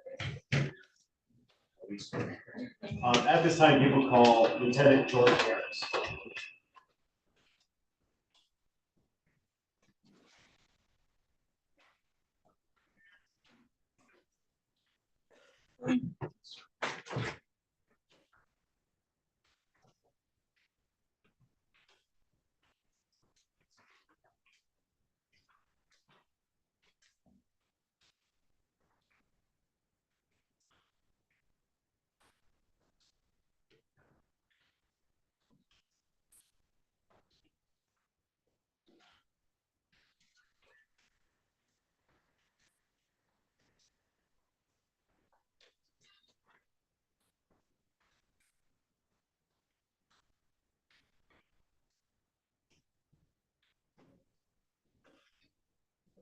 Oh, yes.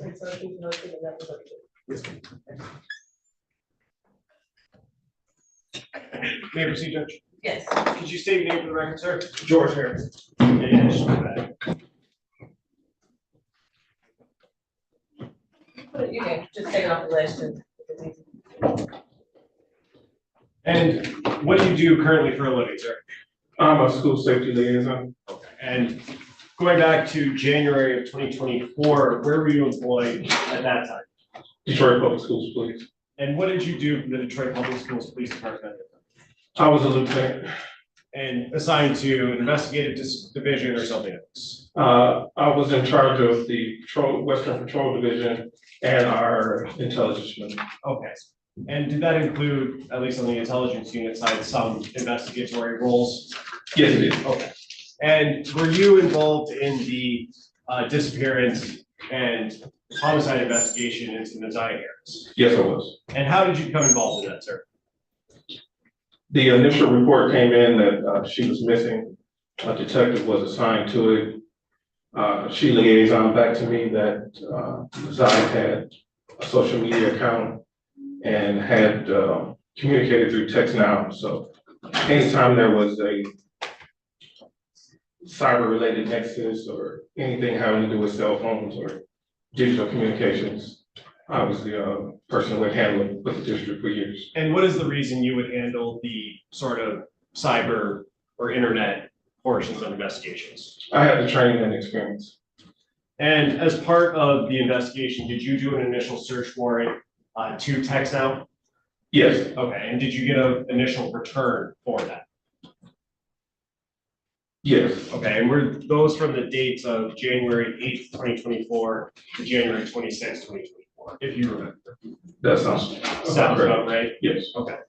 It didn't go back before January 8th at that time, correct? That's correct. I will come back to that in a second, but the initial agency investigating Naziah's case, was that Detroit Public Schools Police Department? That's correct. Okay, and when did that investigation begin? January 9th, her grandmother reported her missing. One of our officers, Officer Wolf, I believe it was, went out to the school, took the report. Canvas was done. Detective Gardner was assigned to the case. And then from there, she liaisoned with me and I started making my notifications and started working on it from me. You said January 9th, the report was made? The 10th, I'm sorry. The 10th. So that's when the investigation began, and that's when you became notified of this case, correct? Correct. And did the investigation stay with the Detroit Public Schools Police Department for the entirety of until today? No. When was it transferred and to who was it transferred? It was transferred to Sergeant Shannon Jones sometime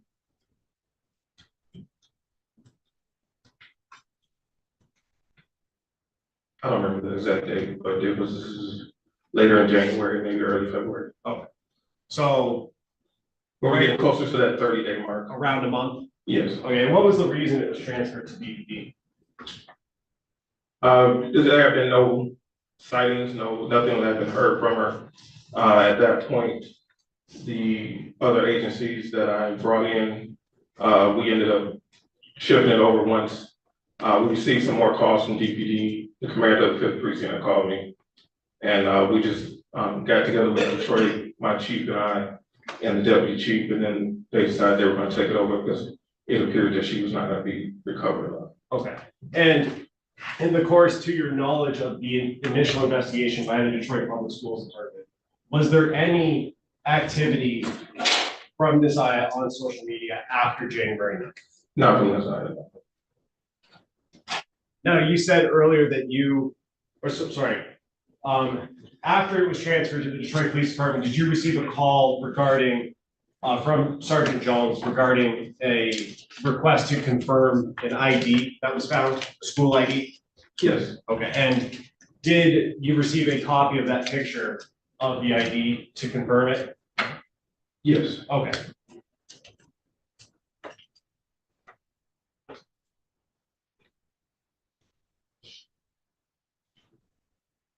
And the picture that was sent to you, did you confirm that as Naziah Harris's grade 8 identification card?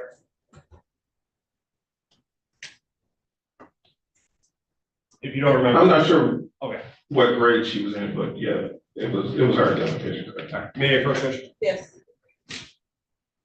Approaching with what's already been admitted as Exhibit 40. Does that look similar to what you were asked to confirm? Yes. And that one you went into, did you go into the school system to confirm that that was Naziah's ID? Through an intermediary, but yes. Okay. And in the bottom corner, one of that, it says grade 8, correct? Yes, it does.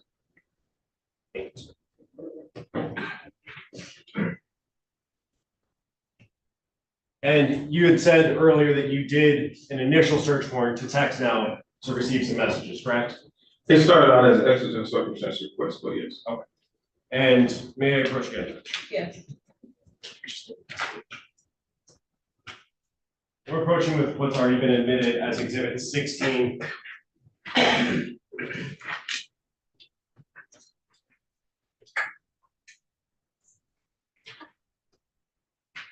if you could take a look at that, I'm handing you the last page of Exhibit 16. Does that look familiar to you, sir? Yes. And are those some of the messages that you got from the search warrant that you did to text them? Yes. And are there on that page that you're holding 3 highlighted ones on the bottom of that message or of that page? Yes. And the first highlighted one, is there a number associated with whether that it was sent or received from or to? Yes. And can you read that number for the board, please? 313-585-8719. And was the first message that's highlighted there, was that a sent or received message? It was a sent message. Indicating that it came from the owner of the text now account, correct? Correct. And what does that message say? Don't forget to be there before 3. I will let you know when I'm leaving school. If you're not there, I will wait.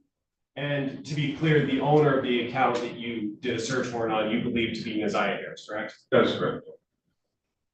And then the second message down from that, second to last message on that page, is that a sent or received message? It's a sent message. And who was it sent to, the number? 313-585-8719. And what does that message say?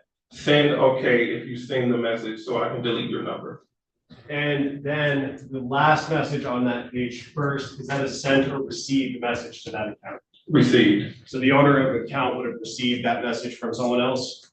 Yes. And what's the number that sent the message to that text now account? 313-585-8719. And what is that message? Okay. And what are the dates of those messages? January 9th, 2024. And when the owner of that account received that last message of okay, what date and time did she receive that on? January 9th, 2024 at 14:23:10 UTC. And the UTC would be 4 hours ahead at that time from the local time? Correct. Okay. So that would have been at 10 a.m. or so? That would have been 9:23 a.m. Yes. Okay. I have another. Russ?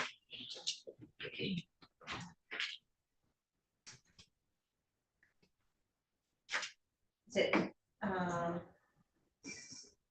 Sergeant Harris? I'm sorry. It was Lieutenant It Harris. was Lieutenant, I'm sorry.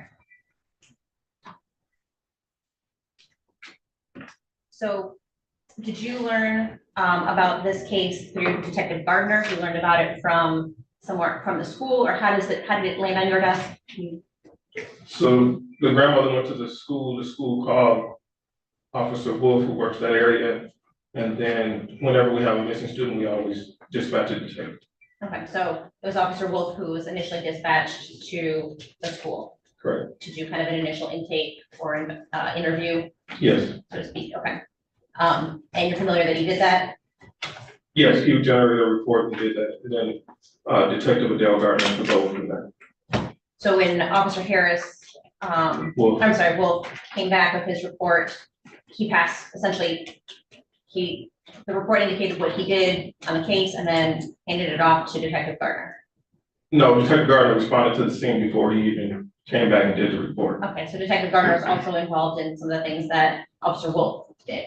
Yes, the canvassing and Canvassing. talking to people, yes. Okay, that's what I was gonna get to next. So, you're familiar that, at least Detective Gardner and Officer Wolf went out to the 3 Mile Drive location, in Cornwall, where the bus stop was, and canvassed that area. Not just them, but other officers, yes. Others too, okay. Did any of the officers in, the DPS interview the teacher that was in Ms. I's class that day?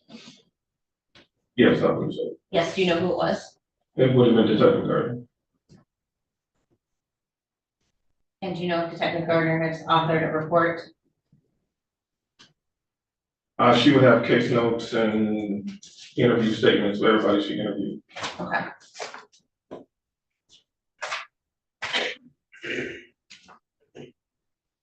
Did you follow up on anything that, yourself follow up on anything that Officer Wolf did or that he left open in his report to do? Not personally, I was just directing the efforts of Detective Gardner as whatever guidance she needed or help. Okay, and one of the things that she requested of you was to do the search warrant for the text now? The text now, Instagram. Okay, and did you receive anything back from Instagram? Yes, I received back to her, Nazai's Instagram account, information. Okay.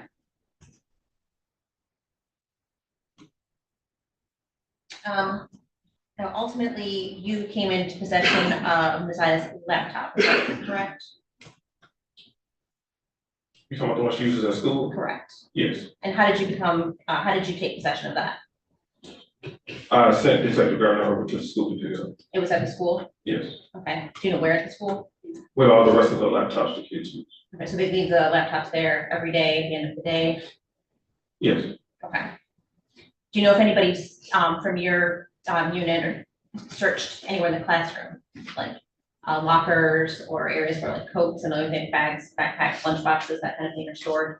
That would have been standard to have to search where her locker was, her classroom, any of that stuff. It would have been. We searched the whole school to make sure that we found kids hiding in the school before that went missing. So we would search the entire school, surrounding area that route to and from school, things of that nature. Can you say for sure that that was done here, or just that should have been done? Because That should have been done. Okay, but you can't say for sure that you didn't do it? I didn't go to the scene. Okay. And you haven't read a report that indicated somebody else did it? Is that fair to say? That's fair to say. Okay.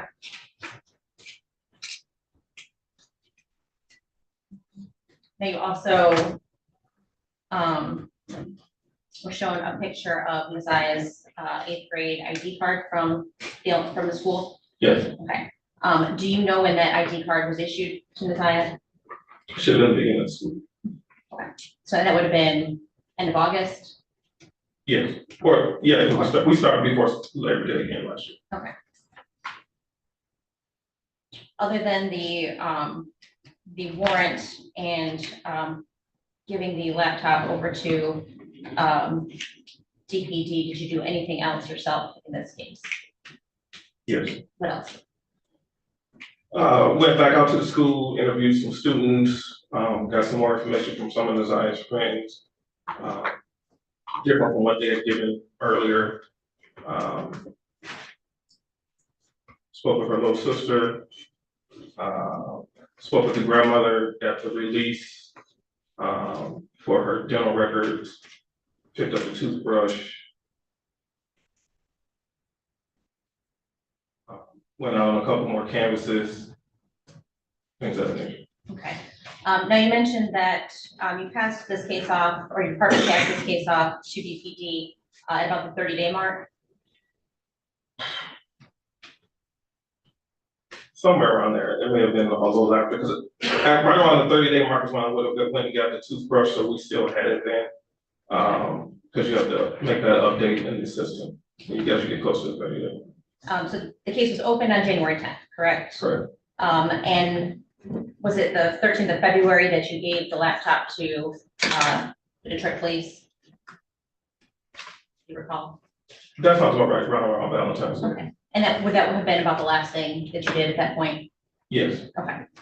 And that's right around a 30-day window. Fair Yeah, to say? a little bit past at that point. Okay. Now is that that 30-day window, is that kind of a standard protocol, or is there something that kind of where your jurisdiction kind of expires and you pass it on to a different agency? I would say no, because I have been with the school police since 2011, and this was the first missing we had to recover within a couple of days. So normally we would, continue on with our cases, but once it got to that point, once we suspect, it could be a possible homicide, then the jurisdiction goes back to Detroit. So that's kind of how we. Would it be fair to say that once you had kind of exhausted your tools, I guess, yeah, that's one way to look at it. could you hand it off to a different agency before 30 days? Could you decide within 2 weeks, we aren't coming up with any leads, we should give this to a different agency for more assistance? We could, yes. I think that's all I have. Thank you. Very briefly, Judge. Ms. Quick asked you about recovering a laptop. That was done in this case. Zaya's laptop was recovered, correct? Yes. And did you or did someone else or DPS recover a tablet that belonged to Zaya as well? Yes. Okay, and where was that recovered from? The school or somewhere else? From the grandmother. From the grandmother? Yes. And that would be Annette Harris? Yes. Okay, you are done. Thank you. Okay.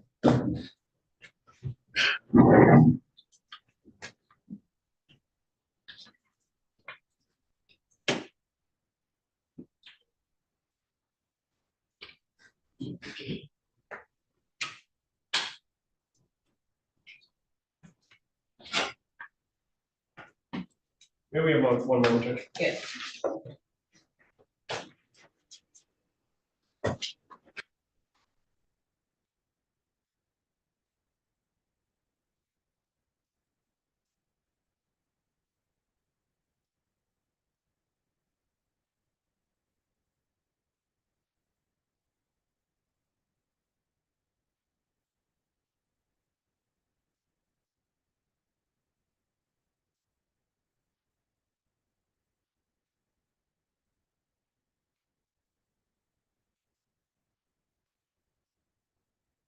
Of the Detroit Police Department.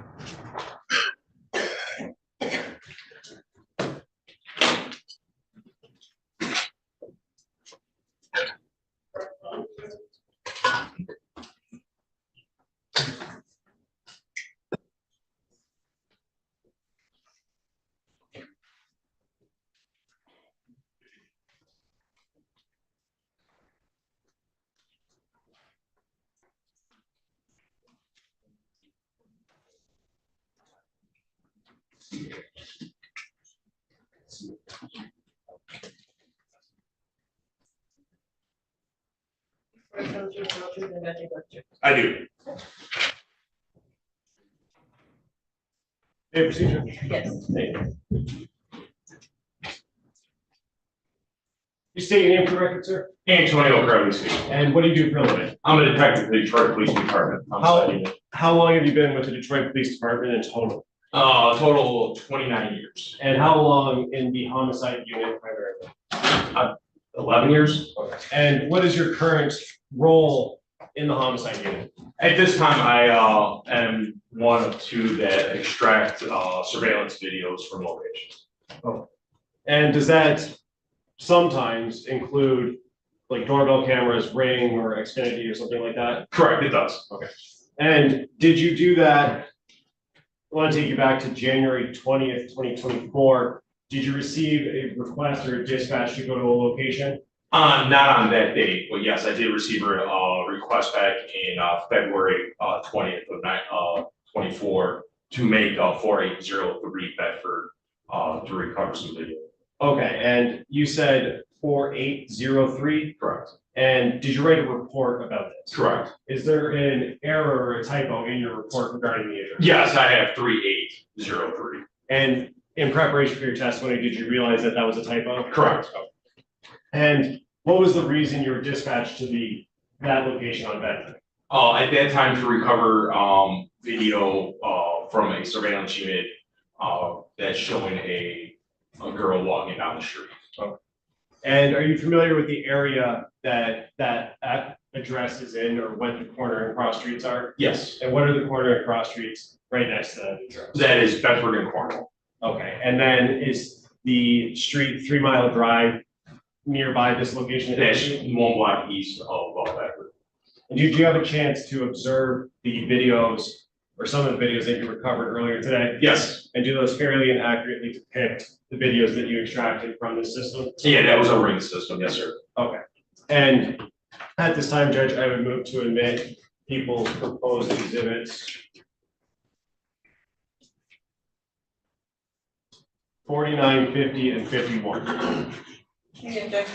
No, it will be another. And permission to publish. Yes.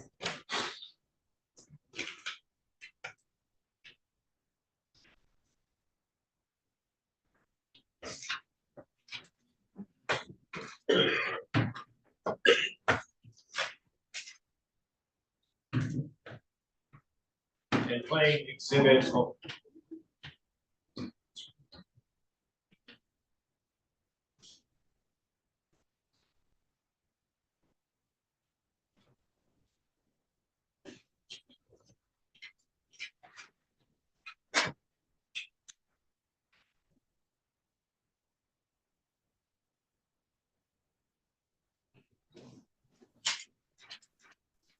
Playing exhibit 49 from the beginning.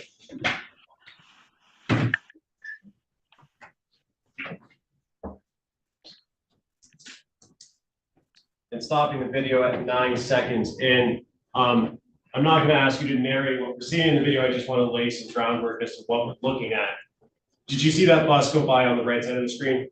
Correct. And where is that bus approximately stopping right now on the screen? That's stopping right approximately at 3 miles. And Cornwall? Cornwall. Okay. And we're looking at Bedford from this view. Yeah, we're looking eastbound from the house of 4803 towards down Cornwall towards 3 Mile Drive. Okay. Continuing playing from 9 seconds.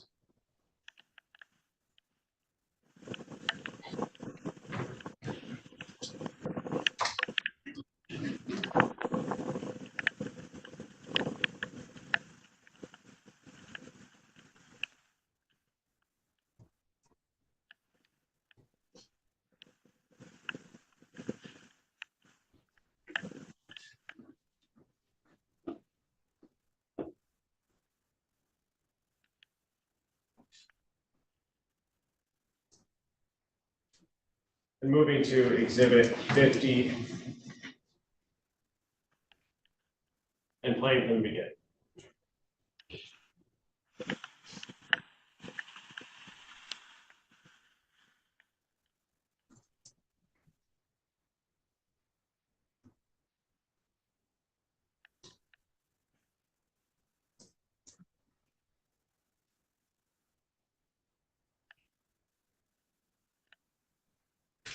And moving now to exhibit 51.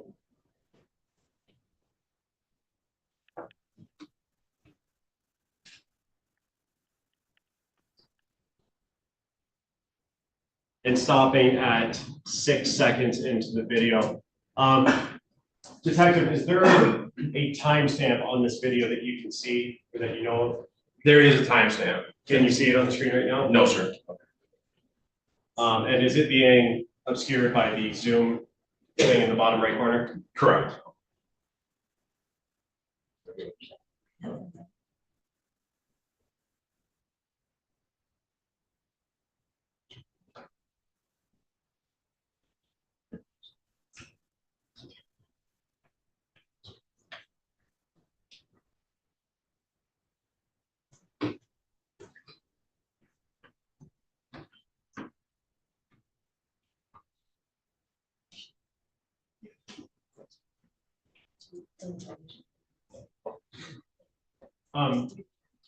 Detective, when you went to extract this, is there something you do or process that you follow to calibrate the time system on the system you're extracting the video from? Correct. We do a time calibration to the world clock. Okay, and what is the world clock? So basically, the world clock is the anatomical clock that we go by from the Navy clock. So looking at the anatomical crack or the world clock to the video system, we calibrate how, if it's zero, which this one was, to, or if it was short or fast. Okay. So you would be able to tell if the video, the time system that is on the video is 10 seconds fast, 2 hours fast, or slow? Slow, correct. And what was the result again for this video? Again, this was zero to the world clock, so it was on time. Okay. And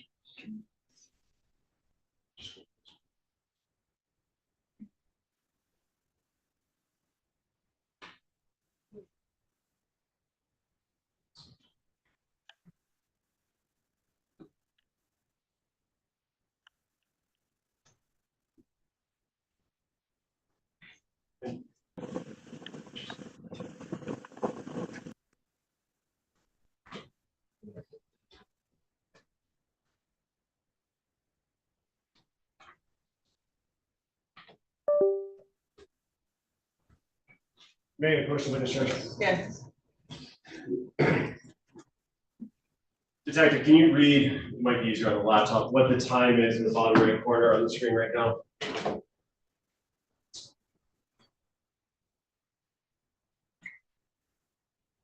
Once it's still covered. So that time is, I have my glasses, it is January 9, 2024. And I believe it's 14:54 and some seconds. And 14:54 would be around 2:54 PM on the 9th of January. And all of these videos have that timestamp? Correct.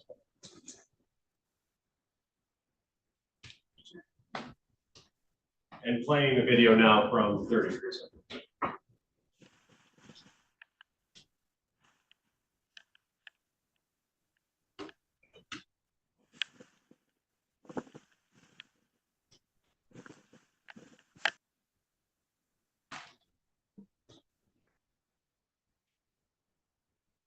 I have nothing for addressing.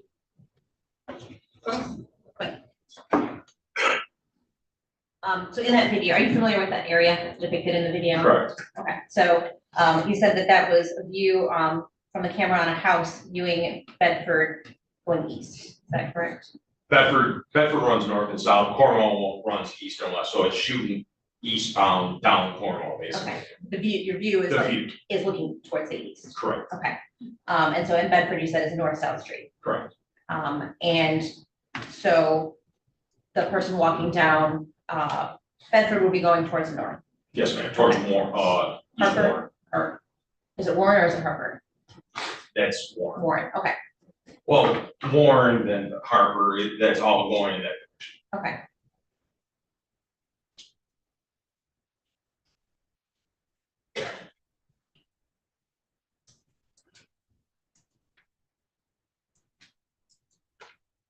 Nothing else, thanks. Nothing further, Judge.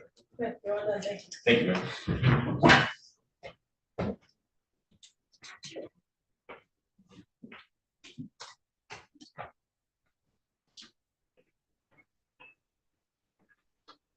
Thank you, Mike.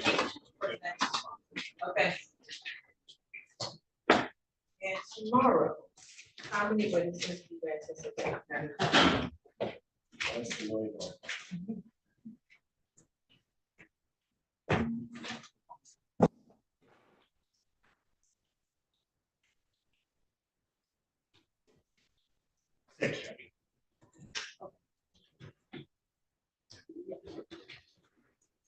You all want to start at 9 o'clock instead of 10, or keep it at 10?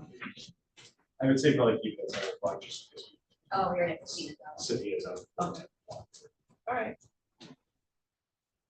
There are a few cases on the docket, some domestic violence cases that I don't think will interfere, but the complete afternoon also is blocked off for this case, so we'll figure it out.